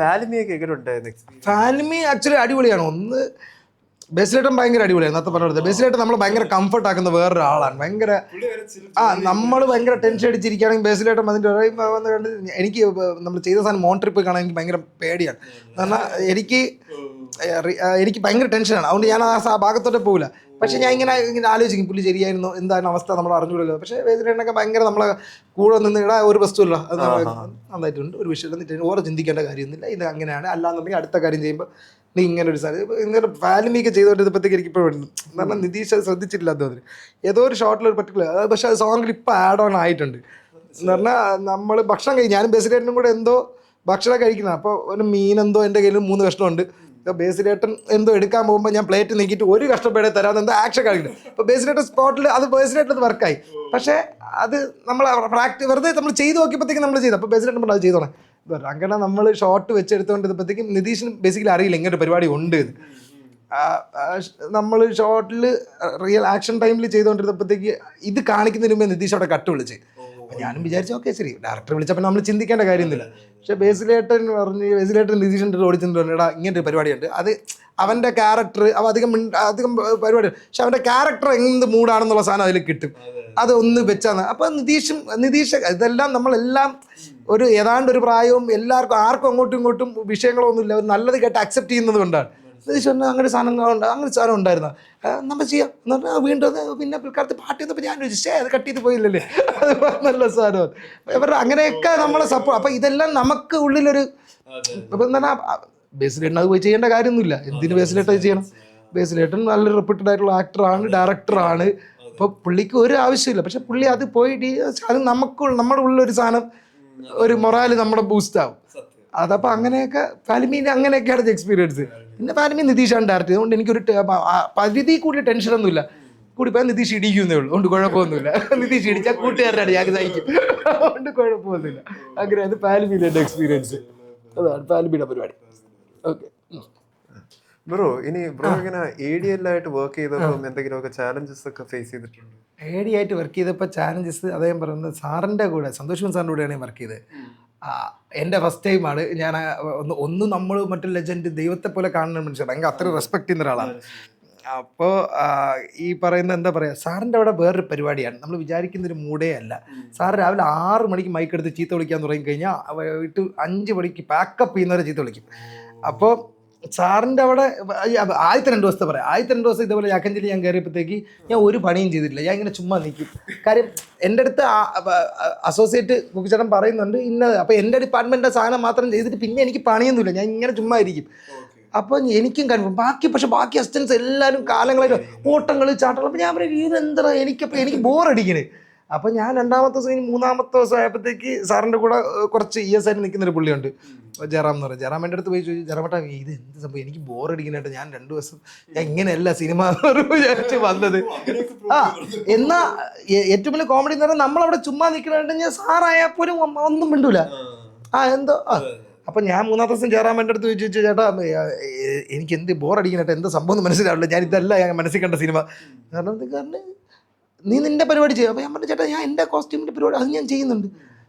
അപ്പം നിനക്കിനി അത് കഴിഞ്ഞാൽ നിനക്ക് എന്ത് ചെയ്യണമെന്ന് തോന്നി അതൊക്കെ നീ ചെയ്തു. അപ്പം ഞാൻ പറഞ്ഞു അതെങ്ങനെ സാറ് മൈക്കിൽ ഓരോരുത്തർ നീ ബാക്കിയുള്ളവരൊക്കെ ചീത്ത വിളിക്കലൊക്കെ ഉള്ളൂ. ഞാൻ പറഞ്ഞാൽ അത് നിനക്ക് തോന്നണം ചെയ്യണമെന്ന് തോന്നിക്കഴിഞ്ഞാൽ നീ നിന്റെ ഡിപ്പാർട്ട്മെന്റ് അത് പോയി അത് നിനക്ക് അവ എത്തുന്നതിന് മുമ്പേ നിനക്ക് ഓടിയെത്താൻ പറ്റുമെങ്കിൽ നീ ഓടിക്കോ എന്ന് പറഞ്ഞാൽ നമ്മൾ കുറച്ച് പ്രൊആക്റ്റീവ് ആയിട്ടിരിക്കണം. ആക്ച്വലി അതുകൊണ്ട് ഗുണമാണ്. നമ്മൾ അവിടെ ഇന്നൊരു ഡിപ്പാർട്ട്മെന്റ് ആയിട്ടല്ല പഠിക്കുന്നത്. നമ്മൾ അവിടുത്തെ ഒരു പടം കഴിയുമ്പോഴത്തേക്കും നമുക്ക് അവിടുത്തെ എല്ലാ പരിപാടിയും മനസ്സിലാവും. എല്ലാ പരിപാടി ക്ലാപ്പ് അടിക്കുന്നോട്ട് എല്ലാ പരിപാടി. ഇപ്പം ക്ലാപ്പ് ഒരു പോയിന്റ് കഴിഞ്ഞപ്പോഴത്തേക്ക് സാറ് ഈ ഓട്ടങ്ങൾ കഴിഞ്ഞപ്പോൾ ഒരു ദിവസം ക്ലാപ്പ് അടിക്കാൻ സാറിനോട് ക്ലാപ്പ് അടിക്കാൻ ഭയങ്കര പാടാണ്. കാരണം 1 സെക്കൻഡ് ഡിലേ ആയ അപ്പം മൈക്കിൽ പിന്നെ ഇംഗ്ലീഷിലായതുകൊണ്ട് രസമാണ് നമുക്ക് തലക്കുള്ളിയൊക്കെ. ഇംഗ്ലീഷൊക്കെ ആണല്ലേ ഇഡിയറ്റ് വേറെ അങ്ങനെ പറ്റും ആരൊക്കെ ചീത്ത വിളിയൊന്നുമില്ല. വല്ലപ്പോഴും ഒരു മാകൂട്ടി രക്ഷ വന്നാലേ ഉള്ളൂ. അത് അത്രയ്ക്ക് സാർ. പക്ഷെ സാറിന് ഒരു രീതിയിലും കുറ്റം പറയാൻ പറ്റില്ല. നമ്മൾ അസിസ്റ്റന്റ് ഡയറക്ടേഴ്സ് എല്ലാവരും സാറിനെ ഒരു ചീത്ത വിളിക്കാനുള്ള പോയിന്റിൽ കൊണ്ട് നമ്മൾ തന്നെ എത്തിക്കും, ഒപ്പിക്കും. എന്തെങ്കിലുമൊക്കെ നമ്മൾ ഒപ്പിച്ച് വെക്കും. സാറ് ചീത്ത വിളിച്ച് പോണതാണ്, മനുഷ്യരല്ലേ, കുറ്റം പറയാൻ. അപ്പൊ ഈ പറയുന്ന പോലെ ക്ലാപ്പ് അടിക്കാൻ ഭയങ്കര പാടാണ്. പക്ഷെ ക്ലാപ്പ് അപ്പം എനിക്ക് ഇത്രയും ദിവസം ഓടിക്കൊണ്ടിരുന്നിട്ട് സഡൻലി സാറ് ക്ലാപ്പ് അടിക്കാൻ പറഞ്ഞപ്പോൾ എനിക്ക് ഭയങ്കര വിഷമമായി പോയി. ഞാൻ വെച്ചു ക്ലാപ്പ് അടിച്ചിട്ട് എന്നാൽ വിഷമിക്കേണ്ട കാര്യമൊന്നുമില്ല. എൻ്റെ ജീവിതത്തിൽ ഞാൻ ഇപ്പം ആലോചിക്കുമ്പോഴേ തോന്നുന്നത് അസിസ്റ്റന്റ് ഡയറക്ടറായിട്ട് പോകാനാണ് ക്ലാപ്പ് അടിച്ചാണ് തുടങ്ങേണ്ട. ആക്ച്വലി എല്ലാവരും തുടങ്ങുന്നതിന് മുമ്പ് ഞാൻ ഓപ്പോസിറ്റ് വർക്ക് ചെയ്തിട്ട് ഇതിലോട്ട് വന്നപ്പോഴത്തേക്ക് ഞാൻ വിളിച്ച് എന്നെ താത്തി ഇതെന്ത് സംഭവിച്ചത് ഒന്നുമില്ല, അങ്ങനെയൊന്നുമില്ല, ക്ലാപ്പ് അടിച്ചാണ് പ്രോപ്പർലി. അതിൽ ഭയങ്കര പരിപാടി പഠിക്കാനുണ്ടെന്ന് നമുക്ക് പിന്നീട് സാറ്. അപ്പം ഞാൻ 2 ദിവസം കഴിഞ്ഞപ്പോൾ സാറിന് അടുത്ത് പറഞ്ഞു, സാർ എനിക്കൊന്നും ചെയ്യാൻ പറ്റില്ല. കാര്യം ക്ലാപ്പ് അടിക്കാൻ നിന്ന് ഞാൻ ക്ലാപ്പ് അടിച്ചുകൊണ്ടിരിക്കണം, വേറെ പരിപാടികൾക്കൊന്നും ഇടപെടാൻ പറ്റുന്നില്ല. അന്ന് രാത്രി നമ്മൾ നിന്നിട്ടുള്ള അസിസ്റ്റന്റ് ഡയറക്ടർ പണികൾ മാത്രമേ എടുക്കാൻ പറ്റുള്ളൂ, സെറ്റ് വേറെ ഒന്നും ചെയ്യാൻ പറ്റും. അപ്പോൾ ഇങ്ങനെ സാറ് പറഞ്ഞു ക്ലാപ്പ് അടിക്കുമ്പോൾ നീ ഒരു കാര്യം പഠിക്കും, അത് നീ അറിയുന്നില്ല എന്ന് പറഞ്ഞാൽ നമ്മൾ ലെൻസിങ് എന്നുള്ള സാധനം പഠിക്കും. ക്ലാപ്പ് അടിക്കുമ്പോഴത്തേക്ക് നീ ശരിയാണ്. ഇപ്പോൾ അന്ന് അവിടെ അടിച്ചത് കൊണ്ട് എനിക്കറിയാം 85 ലെൻസ് ഇട്ട് കഴിഞ്ഞാൽ എവിടെ ഇതിൻ്റെ ലെങ്ത് വരും, 85 ലെൻസിൻ്റെ ഫ്രെയിം എത്രത്തോളം വരും. ക്ലാപ്പ് നമ്മൾ ആദ്യത്തെ 5 ദിവസം ക്ലാപ്പ് അടിച്ചടിച്ച് പിന്നെ ആദ്യം നമ്മൾ പോയി ഫ്രെയിം നോക്കും. പിന്നെ നമുക്ക് ഓക്കെ ലെൻസിൻ്റെ നമ്പർ നോക്കുള്ളൂ, ഓക്കെ 50, അപ്പോൾ ഇവിടെ കൊണ്ടടിക്കാം, മുഖത്തടിക്കാം, നമുക്കറിയാം. അപ്പോൾ ക്ലോസ് ആണ്, അപ്പോൾ അത് മുഖത്തടിക്കാം. മറ്റേത് 85 എന്ന് പറഞ്ഞാൽ കുറച്ച് ഗ്യാപ്പ് ഉണ്ട്, നമുക്ക് അവിടെ കൊണ്ടടിക്കാം. അങ്ങനെ ലെൻസിങ് നമ്മൾ പക്ഷേ ഇതാണ് പഠിപ്പിക്കണത്, ഇതെങ്ങനെയാണ് നമ്മൾ പഠിക്കുന്നത്. അപ്പോൾ അങ്ങനെ ഒരുപാട് ഇത് ചലഞ്ചസ്. പിന്നെ ഈ പറയുന്ന പോലെ സാറിൻ്റെ അവിടെ ചീത്ത വിളി എന്നുള്ള സാറിൻ്റെ ഇന്നൊരു അടിയൊക്കെ കിട്ടും കേട്ടോ. സാറിന് അടി കിട്ടിക്കഴിഞ്ഞാൽ പക്ഷേ ആക്ച്വലി നല്ലതാണ്. അടി കിട്ടിക്കഴിഞ്ഞാൽ അന്ന് നൈറ്റ് നമുക്ക് 500 രൂപ തരും സാറ്. അടി കിട്ടിക്കഴിഞ്ഞാൽ സാർ അങ്ങനെയാണ്, അന്ന് നൈറ്റ് നമ്മളെ മുറി കൊണ്ടുപോയി നമുക്ക് 500 രൂപ തരും. അത് എനിക്ക് എന്നെ പക്ഷേ ആക്ച്വലി സാർ അടിക്കണമെന്ന് വെച്ചാൽ അടിച്ചല്ല, സാറിന്റെ സെറ്റില് സ്ട്രെസ് അല്ല ആക്ച്വലി. സാറ് ഷോട്ട് എടുക്കുമ്പോൾ സൈലൻസ് ഒരു പർട്ടിക്കുലർ സാധനമുണ്ട്. ഞാനല്ല വേളം വെച്ച്, പക്ഷെ ക്ലാപ്പ് അടിക്കാൻ നിന്നോണ്ട് ഞാനായിരുന്നു കൈവാക്കിന് നിന്നത്. ഒരൊറ്റ അടി അടിച്ചു. അപ്പൊ അടിച്ചപ്പോഴെനിക്ക് മനസ്സിലായി തമാശക്ക് അടിച്ച അടിയല്ല, ഇത് നല്ല കാര്യമായിട്ട് അടിച്ച അടിയാണെന്ന്. അപ്പൊ സാറിന് മനസ്സിലായി ഞാനല്ല തൊട്ടപ്പുറത്ത് നിന്ന് സ്റ്റില്ലാണ് വേളം വെച്ചത്. പക്ഷെ സാർ അന്ന് നൈറ്റ് ഇതേപോലെ 500 രൂപ കൊണ്ട് തന്നപ്പോ ഞാൻ മനസ്സിലായി ഇത് കൊള്ളാം, ഇനി എന്നും അടി കിട്ടാനുള്ള പരിപാടി ഒപ്പിച്ചാലോ എന്നുള്ള മൈൻഡായിരുന്നു ഞാൻ. പക്ഷെ അങ്ങനെയൊക്കെയാണ്. പക്ഷെ ഭയങ്കര കിട്ടുന്ന മനുഷ്യരാണ്. കാരണം കൂടെയുള്ള ആൾക്കാരെ ഇപ്പം ഞാൻ നേരത്തെ മണിച്ചേട്ടനെ പറഞ്ഞിടത്തിന് ഞാൻ എൻ്റെ എനിക്കറിയത്തില്ല, ദൈവാനുഗ്രഹം കൊണ്ടാണോ എന്താണെന്നോ, നമ്മൾ കണ്ടുമുട്ടിയ എല്ലാ ആൾക്കാരും ഭയങ്കര കിട്ടുന്ന മെൻറ്റേഴ്സാണ് ലൈഫിൽ. നമ്മുടെ ലൈഫിൽ നമ്മൾ ഒരു ലോക്കിൽ നിന്ന പോയിന്റിലെല്ലാം വന്നിട്ടുള്ള ആൾക്കാരെല്ലാം നല്ലതായിരുന്നു. ഇപ്പം മണിച്ചേട്ടൻ ഈ പറയുന്ന പോലെ എന്താ പറയുക, സന്തോഷ് സാറ്, സന്തോഷ് സാർ അന്ന് തിരിച്ചില്ലായിരുന്നെങ്കിൽ ഒരിക്കലും എനിക്ക് ഇന്ന് വാഴ പരിപാടിയിലോട്ട് ചേർത്തൂല, ഉറപ്പായിട്ടും ഞാൻ എത്തൂല. അന്ന് നീ ഒന്ന് ശ്രമിച്ച് നോക്കുന്നു പറഞ്ഞുകൊണ്ടാണ് ഞാൻ അന്ന് തിരിഞ്ഞത്. അതുപോലെ തന്നെയാണ് വിപിൻ ചേട്ടൻ, വാഴ റൈറ്റർ വിപിൻ ചേട്ടൻ, നിതീഷ്, ഇവരൊക്കെ ഞാൻ ഒരു കാരണവശാലും ഒരു കാലത്തും മറക്കില്ല. കാര്യം ഇവരൊക്കെ എൻ്റെ അടുത്ത് കോൺസ്റ്റൻ്റ്ലി പറയുന്നുണ്ടായിരുന്നു, നീ നോക്കണം, പരിപാടികൾ നോക്കണം, കാര്യങ്ങൾ ചെയ്യണം എന്ന് നമുക്ക് കാര്യങ്ങൾ പറഞ്ഞു തരണമല്ലോ. അപ്പം നമുക്ക് ലൈഫിൽ അവർ ഭയങ്കരമായിട്ട് നമ്മളെ സഹായിച്ചിട്ടുണ്ട് സാധനങ്ങൾ. അതും സാറിനെ സംബന്ധിച്ചോളം സാറ് നമ്മൾ ഇവിടെ എനിക്കൊന്ന് വേറെ ഒരു അസിസ്റ്റന്റ് ഡയറക്ടറിനും ഇവിടെ മലയാളത്തിൽ വർക്ക് ചെയ്യുന്നത് കിട്ടാത്ത പേയ്മെൻറ്റ് പരിപാടികൾ നമുക്ക് കറക്റ്റ്, നമ്മളത് കറക്റ്റാണ് പെയ്ഡ് ആവുന്നുണ്ടോ, കിട്ടുന്നുണ്ടോ, നമുക്ക് മന്ത്ലി അത് വരുന്നുണ്ടോ എന്നൊക്കെ പ്രോപ്പർലി വിളിച്ച് അന്വേഷിക്കും. എന്ന് പറഞ്ഞാൽ ഭയങ്കര എന്ന് പറഞ്ഞാൽ സാറിൻ്റെ ഫാമിലിയെ പോലെ നോക്കും. കാരണം സ്വന്തം കാശ് വാങ്ങിച്ച് പോകുന്ന ആ പരിപാടിയല്ല, കൂടെ നിൽക്കുന്നവർ എല്ലാവരും നോക്കുന്നുണ്ടാവും. പക്ഷേ എന്നത്തെ പറഞ്ഞാൽ ഞാൻ സാറിൻ്റെ കൂടെ വർക്ക് ചെയ്ത് എനിക്ക് സാറിൻ്റെ എക്സ്പീരിയൻസ് പറയാനേ പറ്റുള്ളൂ. സാറ് ഭയങ്കര കിടിലമാണ്, വിളിച്ച് അന്വേഷിക്കും, നിനക്ക് കിട്ടിയ ഇല്ല ഇപ്പം വിളിക്കുക എന്ന് പറഞ്ഞ് ഡീൽ ചെയ്ത് നമുക്ക് പേയ്മെൻറ്റ് വരും. അതും വേറെ ഒരിടത്തും കിട്ടാത്ത നമുക്ക് ഫെസിലിറ്റീസ് എല്ലാം കിട്ടും. അതെനിക്ക് 100% പറയാൻ പറ്റും. കാരണം നമ്മൾ തന്നെ നോർമലി എന്നിട്ട് അതിനുശേഷം പിൽക്കാലത്ത് നമ്മൾ അസിസ്റ്റന്റ് ഡയറക്ടറായിട്ട് വർക്ക് ചെയ്ത് നമുക്ക് ഫ്രണ്ട്സ് ഉണ്ടാവില്ല. എല്ലാവരും നമുക്ക് കിട്ടിക്കൊണ്ടിരുന്ന സാലറി ഒക്കെ പറയുമ്പോൾ അവർ ഞെട്ട്, എങ്ങനെയാണ് മലയാളത്തിൽ കിട്ടിയത്, അതെങ്ങനെയാണ് സാറിൻ്റെ പേരുള്ളതുകൊണ്ട് മാത്രമാണ്. നമ്മൾ അതുകൊണ്ട് ഭയങ്കര ഇതായിരുന്നു, ഭയങ്കര നമ്മളങ്ങനെ കൊണ്ട് നടക്കും. സാറ് നമുക്ക് അങ്ങനെ വാങ്ങിച്ചാലും നമ്മൾ നോക്കും, അതിൻ്റെ കൂട്ടത്തിൽ പഠിപ്പിക്കുക. പക്ഷെ രാവിലെ തൊട്ട് വൈകിട്ട് 6 മണി തൊട്ട് 5 മണി വരെ ഒരു ലഹളയാണ് സെറ്റിൽ. 5 മണിക്ക് ആ മൈക്ക് വെച്ച് കഴിഞ്ഞാൽ സമാധാനം, രാത്രി പോയിട്ട് സാറിൻ്റെ കൂടെ ചില്ലായിട്ടിരിക്കുക, ഒരു പ്രശ്നമില്ല. അത് വേറൊരു മനുഷ്യൻ. പക്ഷേ സ്നേഹമുള്ളവരെ കൊണ്ടാണ് ചീത്ത വിളിക്കുന്നത് കേട്ടോ. ചീത്ത വിളിക്കുന്നതല്ല നമുക്ക്. പിന്നെ പിൽക്കാലത്ത് മനോരഥങ്ങളെത്തി എനിക്ക് ജാക്കഞ്ചിൽ കയറിയപ്പോൾ റെസ്പെക്ടിൻ്റെ സാധനം ഉണ്ടായിരുന്നു. അത് കഴിഞ്ഞപ്പോൾ റെസ്പെക്ട് പോയെന്നല്ല ഞാൻ പറയുന്നത്. മനോരഥങ്ങളൊക്കെ എത്തിയപ്പോഴത്തേക്ക് കമ്പനിയായി എന്ന് പറഞ്ഞാൽ ഭയങ്കര ചില്ലാണ് ഈ സാറ്. ഭയങ്കര ബോണ്ടിങ് എന്ന് പറഞ്ഞാൽ നമുക്ക് എന്തും പറയാൻ സാറിൻ്റെ അടുത്ത് ഒരു വിഷയമില്ല. കൂടിപ്പോയാൽ സാറ് ചിലപ്പോൾ തിരിച്ച് 2 ചീത്ത വിളിക്കുക, അതൊന്നും വിഷയമില്ല. അങ്ങനെ മൈൻഡായി. എന്നുവെച്ചാൽ മനോരഥങ്ങൾ എത്തിക്കപ്പോൾ നമ്മൾ ആ മൈൻഡ് ഭയങ്കരമായിട്ട് എന്താ പറയുക, നമുക്ക് ഒരു ആ ഫ്രീഡം ഉണ്ടെന്നുള്ള മനസ്സിലായി. അങ്ങനെ തരുന്നൊരു ഭയങ്കര കിടിലം മനുഷ്യരാണ്. പുള്ളിയുടെ വലിപ്പം അറിഞ്ഞൂടെന്ന് എനിക്ക് എപ്പോഴും തോന്നുന്നു. പുള്ളി എന്ത് വലിയ കിടിലം, ഒരു 16 നാഷണൽ അവാർഡൊക്കെ വായിച്ച് ഏതോ ഭാഗത്തേക്കുന്ന മനുഷ്യൻ. പുള്ളി വെച്ച് ചില്ലായിരിക്കുന്ന ഒരു മറ്റേ ചിലതൊക്കെ ഭയങ്കര ഗ്രൗണ്ടഡ് ആയിട്ടുള്ള ഒരു മനുഷ്യരാണ്. അതുകൊണ്ട് ഒരുപാട് പഠിച്ചിട്ടുണ്ട് പുള്ളിയിൽ നിന്ന് കാര്യങ്ങൾ. So Amit boy, Rajeshwari bro, നമുക്കൊരു ഗെയിം കളിച്ചാലോ? Okay, set. ഇതിൽ നിന്നൊരു സെറ്റ് എടുക്കൂ. ഓക്കെ. എന്നിട്ട് ഇതിൽ കിട്ടുന്ന സംഭവം എന്താണ് അത് ബ്രോ ഫുൾ അങ്ങ് മൈൻഡൊക്കെ ഓപ്പൺ ആയിട്ട് എന്തോ ആദ്യം വരുന്ന അങ്ങ് പറഞ്ഞു. ഓക്കെ. നിമിഷ് രവിയെ കുറിച്ച് ഞാൻ എന്ത് പറയണം, എനിക്ക് എന്ത് തോന്നുന്നു. എങ്ങനെയാണ് വർക്ക് ചെയ്തത്? ഞാൻ മൈലോ കോസ്റ്റ്യൂം നത്തിങ് എന്നുള്ള വർക്ക് ആദ്യമായിട്ട് എനിക്ക് 2009 അന്ന് ഷോർട്ട് ഫിലിംസ് ഇത്ര ഭയങ്കര 2010. അപ്പൊ അന്ന് ഷോർട്ട് ഫിലിംസ് ഇത്ര റെഗുലർ അല്ല. അപ്പൊ ഈ പറയുന്ന വന്നാലും ഷോർട്ട് ഫിലിംസിൽ ഈ പറയുന്ന പോലെ എന്താ പറയാ, ഒന്നെങ്കിൽ അതൊരു മോറൽ സ്റ്റോറിയുള്ള ഷോർട്ട് ഫിലിം ആയിരിക്കും, അല്ലെങ്കിൽ ക്യാൻസർ ആയിരിക്കും എപ്പോഴും ടോപ്പിക്ക്. ഡെസ്പുകളുടെ കാലങ്ങളായിരുന്നു. അപ്പൊ ഷോർട്ട് ഫിലിം എന്ന് പറഞ്ഞാൽ നമ്മൾ വിചാരിക്കുന്നത് എന്തോ ഒരു സാധനമാണ് ഇവിടെ പറ്റുമ്പോൾ ഇന്നൊരു സാധനം പഠിക്കാം ജീവിതത്തിൽ എന്ന് കരുതിയാണ് പോണത്. അപ്പോൾ അങ്ങനെ ഇരുന്ന പോയിന്റിൽ എനിക്ക് നമ്മൾ ബൈലോ ക്വസ്റ്റ്യൻ എത്തിക്കുന്ന സാർ ഭയങ്കര ഔട്ട് ഓഫ് ദ ബോക്സ് ആണ് അത് ചെയ്ത്. നമ്മൾ ഈ തേപ്പൊക്കെ പിന്നീടുള്ള പിള്ളേർ എല്ലാവരും നല്ല സാധനങ്ങളാണ് ചെയ്തിട്ടുള്ളത്, എല്ലാവരും നല്ല സാധനങ്ങൾ. പക്ഷേ അതിന് മുമ്പേ നമ്മളാണത് പ്രസന്റ് ചെയ്ത്. എന്തുകൊണ്ട് ഇതിലൊരു സാധനം മാറ്റം വരുത്തിക്കൂടെ, എന്തിനും എല്ലാം ഭയങ്കര ഡെസ്പായിട്ടുള്ള സാധനം, ആ ശോകം ഡാർക്ക് സാധനങ്ങൾ കാണണമെന്ന് കരുതി നമ്മളന്ന് ചെയ്ത് അങ്ങനെ മൈലോ ക്വസ്റ്റ്യൻ എത്തിക്കുന്നുള്ള സാധനം ചെയ്ത്. അത് ചെയ്ത് കഴിഞ്ഞിട്ട് ഈ പറയുന്ന പോലെ എന്താ, അപ്പോൾ ആ ഷോർട്ട് ഫിലിം കണ്ട് ഇപ്പം നിമിഷം ആക്ച്വലി ഒന്ന് ഭയങ്കര വലിയ ആളാണ് അവൻ. അതെ, പൂക്കയുടെ ഇവിടെ മാറി പടങ്ങൾ ചെയ്ത ആളാണ്. ഇപ്പം അടുത്ത സൂര്യയുടെ പടമാണ് ചെയ്യാൻ പോണത്. സൂര്യയുടെ പടമാണ് പ്രൊവൈഡ് ചെയ്യാൻ പോണത്. അപ്പോൾ ഇതേപോലെ അന്ന് ദിവിഷ് എൻ്റെ അടുത്ത് വിളിച്ചിട്ട് ചോദിച്ചു, ചേട്ടാ ഇപ്പോൾ ഒരു ഫേസ്ബുക്ക് ചാറ്റാണ്, എനിക്ക് ഫേസ്ബുക്ക് മെസ്സേജ്, ചേട്ടാ എനിക്ക് അടുത്ത വർക്ക് നിങ്ങളുടെ ക്യാമറ ചെയ്യാൻ തരും. ഓക്കെ, പറഞ്ഞ്. പക്ഷേ പിൽക്കാലത്ത് എനിക്ക് വന്ന് നമുക്കിടയിൽ സ്റ്റിക്ക് ചെയ്യാൻ പറഞ്ഞാൽ നിമിഷമായിട്ട് കണക്ട് ആയത് ഫായിം എന്ന് പറഞ്ഞ വേറൊരാളും കൂടെ ഉണ്ട്. ഫായിം സഫർ. നമ്മൾ ഫായിം സഫർ ജൂണിൽ ഇതൊക്കെ അഭിനയിച്ച് ഫായിം ജൂൺ 18 പടിയൊക്കെ ചെയ്യുന്നുണ്ടോ. മധുരത്തിൻ്റെ റൈറ്ററാണ്. ഇപ്പൊ നേരത്തെ പറഞ്ഞ പോലെ തന്നെ ദിലീപ് മോഹൻലാൽ പ്രോജക്റ്റ് അത് എഴുതിക്കൊണ്ടിരിക്കും. അപ്പോൾ ഫായിം ഇതേപോലെ ഞാൻ അന്ന് ആ പ്രോജക്റ്റ് കഴിഞ്ഞപ്പോൾ ഫായിം ഇതേപോലെ റാൻഡംലി മെസ്സേജ് വേറൊരു പയ്യനാണ്. അപ്പോൾ അവനൊരു കഥ പറയാനുണ്ട് എന്ന് പറഞ്ഞ് ഞാനും എനിക്ക് അടുത്ത വർക്കുകൾ ചെയ്യണം. നമ്മളും ഒരു വർക്ക് ചെയ്ത് കാര്യം അത്യാവശ്യം നമുക്ക് അവിടെയൊക്കെ പോയ ഫെസ്റ്റിവലെല്ലാം പ്രൈസ് കിട്ടുന്നു. അപ്പോൾ ഞാനും വിചാരിച്ചത് കൊള്ളാം, നല്ല പരിപാടി, മുടക്കിയ കാശൊന്നും കിട്ടില്ല, ഇത്തിരി കാശ് നമുക്ക് അന്നത്തെ ചിലവിൽ എന്തെങ്കിലുമൊക്കെ പരിപാടികൾ കിട്ടുന്നുണ്ട്, റെക്കഗ്നിഷനും ഉണ്ട്. അപ്പോൾ പിന്നെ ചെയ്യാൻ നേരത്തെ അങ്ങനെ ഫായിമിനെ പോയി കണ്ട് അങ്ങനെ ഫായിമായിട്ടൊരു പ്രോജക്റ്റ് സംസാരിച്ച പോയിന്റിൽ അന്ന് നിമിഷം ഫായിം തമ്മിൽ ഇങ്ങനെ കണക്ഷൻ ഉണ്ടായിരുന്നു. അങ്ങനെ അവർ ആ പ്രോജക്റ്റിലോട്ട് വന്ന് പിൽക്കാലത്ത് നമ്മൾ ഭയങ്കര അടുത്ത ഫ്രണ്ട്സായി എന്ന് പറഞ്ഞാൽ പിന്നെ നമ്മൾ വർക്ക് ചെയ്ത വർക്കുകൾ എല്ലാം ഒന്നിച്ചായിരുന്നു ബന്ധം.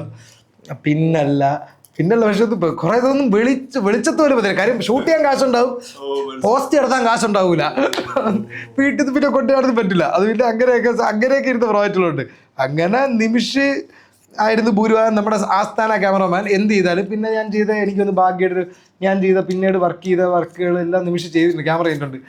അദീഫിൻ്റെ ഞാൻ ലാസ്റ്റ് എനിക്ക് 2019 എന്തുകൊണ്ട് വർക്ക് ചെയ്ത് ആഫ്രീൻ എന്ന് പറഞ്ഞാൽ അദീഫിൻ്റെ ഒരു മ്യൂസിക് വീഡിയോ, അത് നിമിഷാണ് ക്യാമറ ചെയ്ത്. അതിന് മുമ്പ് ഭാഗ്യ സുരേഷ് പാടിയ ഒരു ഹലോയുടെ പാട്ട് നിമിഷാണ് ക്യാമറ ചെയ്ത്. പിന്നെ നേരത്തെ ഞാൻ പറഞ്ഞു ബന്ധം ചെയ്ത്, കരി ചെയ്ത്, ഇഷ്ടംപോലെ വർക്കുകൾ. പിന്നെ നിമിഷ് ക്യാമറ ചെയ്യാൻ പോകുന്ന വർക്കുകളിൽ നിമിഷ് പയ്യെ നിമിഷ് ഈ ഇൻഡസ്ട്രിയിലെ ഷോർട്ട് ഫിലിം ഇൻഡസ്ട്രിയിൽ പറയാവുന്ന എനിക്കറിയില്ല, ആ ഭാഗത്തെ മെയിൻ ക്യാമറമാനായി. അപ്പോൾ അവനെ തപ്പി തുടങ്ങിയ കാര്യം അന്ന് അവന് കഴിവുണ്ട്. അപ്പോൾ ഡെഫിനറ്റ്ലി ഇപ്പം അവൻ ഇറക്കുന്ന വർക്കുകൾ കാണുമ്പോഴത്തേക്ക് ഇവ ആരും ആളുകൾ തപ്പും. അങ്ങനെ പുതിയൊരു ഷോർട്ട് ഫിലിം എടുക്കാൻ വരുന്ന പിള്ളേർ നിമിഷിനെ തപ്പി വരും. നിമിഷ് ആ പ്രോജക്റ്റ് ടേക്ക് ഓവർ ചെയ്യുമ്പോഴത്തേക്കും നിമിഷിൻ്റെ അന്ന് ചിലപ്പോൾ നമുക്ക് വർക്ക് ഉണ്ടാവില്ല. അപ്പം നിമിഷ് വർക്ക് ചെയ്യുവാണെങ്കിൽ നിമിഷിനോട് ക്യാമറ വർക്ക് ചെയ്യാൻ നമ്മൾ പോകും, ക്യാമറ അസിസ്റ്റൻ്റായിട്ട് നമ്മൾ പോകും. പറ്റണം എല്ലാപ്പോഴും. അപ്പം നിമിഷിൻ്റെ ആർട്ട് ഭയങ്കര ആർട്ട് വർക്ക് ചെയ്യും അവൻ്റെ കൂടെ ഇരുന്ന്.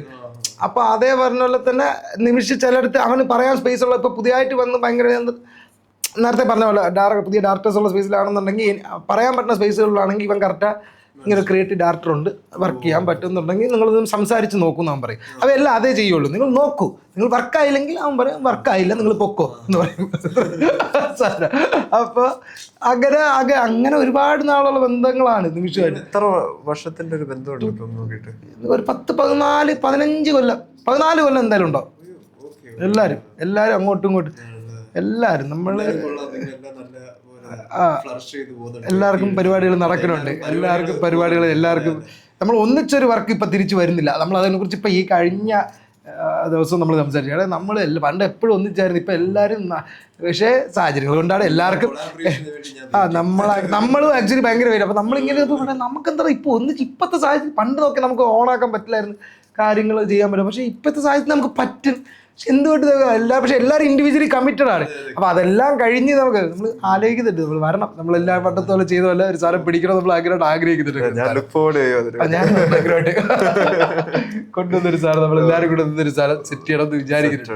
സെറ്റ് ചെയ്യണം, ഡീൽ ചെയ്യാം. അതാണ് നിമിഷ് രവി ലൈഫിലെ ഭയങ്കര എന്ന് പറഞ്ഞാൽ എന്തുണ്ടെങ്കിലും എനിക്ക് ഏത് രാത്രി ഏത് സമയത്തും വിളിച്ചിട്ട് എന്ത് വിഷമം ഉണ്ടെങ്കിലും അപ്പം എനിക്ക് വിളിച്ച് പറയാൻ പറ്റുന്ന ഒരാളാണ്. വിഷമം മാത്രമല്ല, സന്തോഷം പറയാം, എന്തും പറയാൻ പറ്റുന്ന എൻ്റെ നല്ലൊരു ഫ്രണ്ടാണ് അവൻ. ഭയങ്കര അടിപൊളി ഫ്രണ്ടാണ് അവൻ. അതാണ് നിമിഷ് രവി. ആ ചിട്ട് പോയി, ആ ചിട്ട് മാറ്റി ഞാൻ തന്നെ വീട് കൊടുക്കാം. അടുത്ത ഒരുപാട് ചിട്ടുണ്ടല്ലോ, ഇന്ന് ചിട്ടെടുത്തിരിക്കും ഞാൻ. വാഴ, നിങ്ങള് ബ്രേക്ക് ത്രൂ പടം വാഴയെ കുറിച്ച് എന്ത് പറയാം. വാഴ ആക്ച്വലി വിപിൻ ചേട്ടൻ, നമ്മുടെ ഈ പറഞ്ഞ വിപിൻ ചേട്ടൻ മുത്തുകവ് കഴിഞ്ഞ്, ഞാൻ നേരത്തെ പറഞ്ഞില്ല ഇതെല്ലാം നമ്മൾ എല്ലാം കൂട്ടത്തിലുള്ള ആൾക്കാർ.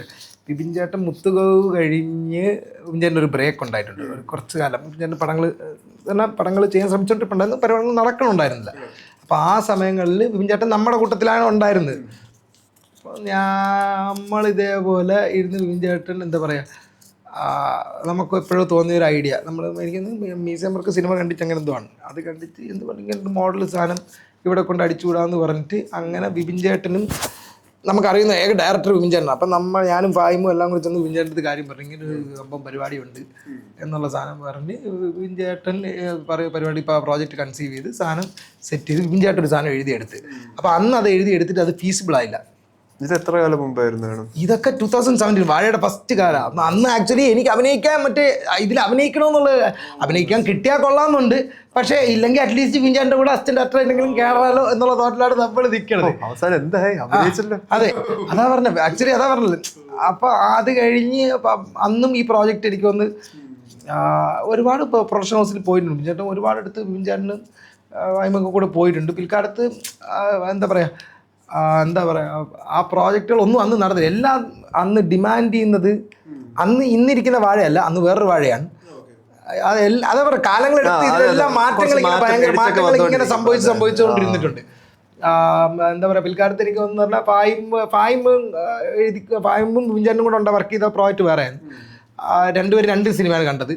അപ്പോൾ പിന്നെ അത് ഫായിം അതിൻ്റെ അകത്ത് മാറി. കാര്യം പ്രോജക്റ്റ് ഓണാവുന്നില്ല, ഇത് എവിടെയും സാധനങ്ങൾ നടക്കാനും അന്നത്തെ കാലത്ത് ആരും അന്നും ഇതിൻ്റെ പ്രോജക്റ്റിന് ഡിമാൻഡ് ചെയ്യുന്നുണ്ട് ബഡ്ജറ്റ് ഒരു 3.5 crores. അപ്പോൾ ആരും ഫ്രഷേഴ്സിനെ വെച്ച് ആ പ്രോജക്റ്റ് എടുക്കാനില്ല. ഈ പടം പക്ഷേ പടം ഫ്രഷേഴ്സ് വന്നാലേ ഫ്രഷ് മുഖം നമ്മളെ പോലെയുള്ള മുഖങ്ങൾ വന്നാലേ ഈ പടം വർക്ക് ആവുള്ളൂ. ഇത് ഭയങ്കര റെപ്യൂട്ടഡ് ആയിട്ട് അപ്പോൾ പോകുന്ന എല്ലാവരും ഒന്നെങ്കിൽ നിങ്ങളുടെ ആർട്ടിസ്റ്റിനെ കൊണ്ടുപോകാൻ എന്നാൽ വർക്ക് ചെയ്യാം. അപ്പോൾ കാലങ്ങൾ കഴിഞ്ഞപ്പോൾ എന്താ പറയുക, വിപിൻ ചേട്ടനും വിട്ട് ഇത് നടക്കൂലേ, കാര്യം ഇതൊന്നും പിടിച്ചോണ്ടിരിക്കാനേ പറ്റുള്ളൂ, ചെയ്യാൻ പറ്റില്ല എന്നുള്ളത്. അങ്ങനെ വിപിൻ ചേട്ടൻ്റെ വഴിക്ക് പോയി. നമ്മളെല്ലാവരും ആശിച്ച് കൊതിച്ചിരുന്ന നമ്മളെല്ലാവരും പല വഴിയിലായി. നിങ്ങൾ ഇടയ്ക്കുന്ന ഡ്രോപ്പ് ചെയ്ത ഒരു പ്രോജക്റ്റ് ആയിരുന്നു. ഡ്രോപ്പ് ചെയ്തല്ല, മാറ്റി പിടിച്ചോണ്ടിരിക്കുകയുള്ളൂ. അടുത്ത പരിപാടികൾ പിടിക്കാം. വിപിൻ ചേട്ടൻ അത് കഴിഞ്ഞ് അന്താക്ഷരിയിലോട്ട് പോയി. അതിന് മുമ്പേ തന്നെ വിപിൻ ചേട്ടൻ എന്താ പറയുക, വിപിൻ ചേട്ടൻ പായുമ്പം തമ്മിൽ രണ്ട് സിനിമയാണ് കണ്ടുകൊണ്ടിരുന്നത്. അപ്പൊ പായും വേറെ വഴിക്ക് പോയി. പായും അവൻ്റെതായ അവൻ്റെ പടങ്ങൾ ചെയ്യാൻ അവൻ്റെ വഴിക്ക് പോയി, മധുരം റൈറ്റ് ചെയ്യാൻ അങ്ങനെയൊക്കെ സാധനങ്ങൾ അവൻ പോയി. അപ്പോൾ ഞാൻ എൻ്റെതായ വഴിക്ക് പോയി. ഇതെല്ലാം പിന്നെ പിൽക്കാലത്ത് അപ്പോൾ നമ്മളെല്ലാവരും തമ്മിൽ ബന്ധങ്ങളുണ്ട്. അപ്പോൾ വിപിൻ ചേട്ടൻ അങ്ങനെ ഇരുന്നപ്പോൾ അന്താക്ഷരി കഴിഞ്ഞ് ജയ കഴിഞ്ഞപ്പോഴത്തേക്ക് ജയ വിപിൻ ചേട്ടൻ ഭയങ്കര ബ്രേക്കായി കഴിഞ്ഞപ്പോൾ വിപിൻ ചേട്ടൻ ഭയങ്കര കിടിലായി. വിപിൻ ചേട്ടൻ്റെ സാരകൾ ആളുകളിലോട്ട് കറക്റ്റായ സാരം എത്തിത്തുടങ്ങി. അങ്ങനെ അത് കഴിഞ്ഞ് ഈ പറഞ്ഞ എന്താ പറയുക, വിപിൻ ചേട്ടൻ അത് കഴിഞ്ഞ് ചെയ്യണ പടം ഏതാണ്, ഗുരുവായൂരമ്പലടയിൽ. ആ സമയത്ത് ഗുരുവായൂരമ്പലടയിൽ സമയത്ത് നമ്മൾ മീൻ ടൈം യൂട്യൂബ് സാധനങ്ങളിലൂടെ പരിപാടികളൊക്കെ ചെയ്ത് വന്നുകൊണ്ടിരിക്കുകയാണ്. ആ സമയത്ത് വിപിൻ ചേട്ടന് ഓണായിട്ടൊരു പ്രോജക്റ്റ് ഓണാക്കാം അല്ലെങ്കിൽ പ്രൊഡ്യൂസ് ചെയ്യാം എന്നുള്ള സെറ്റപ്പിലൊക്കെ ആയി വിപിൻ ചേട്ടൻ. എന്തുകൊണ്ട് ചെയ്തുകൂടാ. അങ്ങനെ ഇരുന്നപ്പോൾ പുറത്തുനിന്നാരും ചെയ്യാൻ പഠിച്ചിരുന്ന സാധനം വിപിൻ ചേട്ടൻ തന്നെ വാഴ എടുത്തു വെച്ച്. അപ്പോൾ ആനന്ദ് നമ്മുടെ കൂട്ടത്തിലുള്ള പുള്ളിയാണ്, ആനന്ദ് ഡയറക്റ്റ് ചെയ്ത്.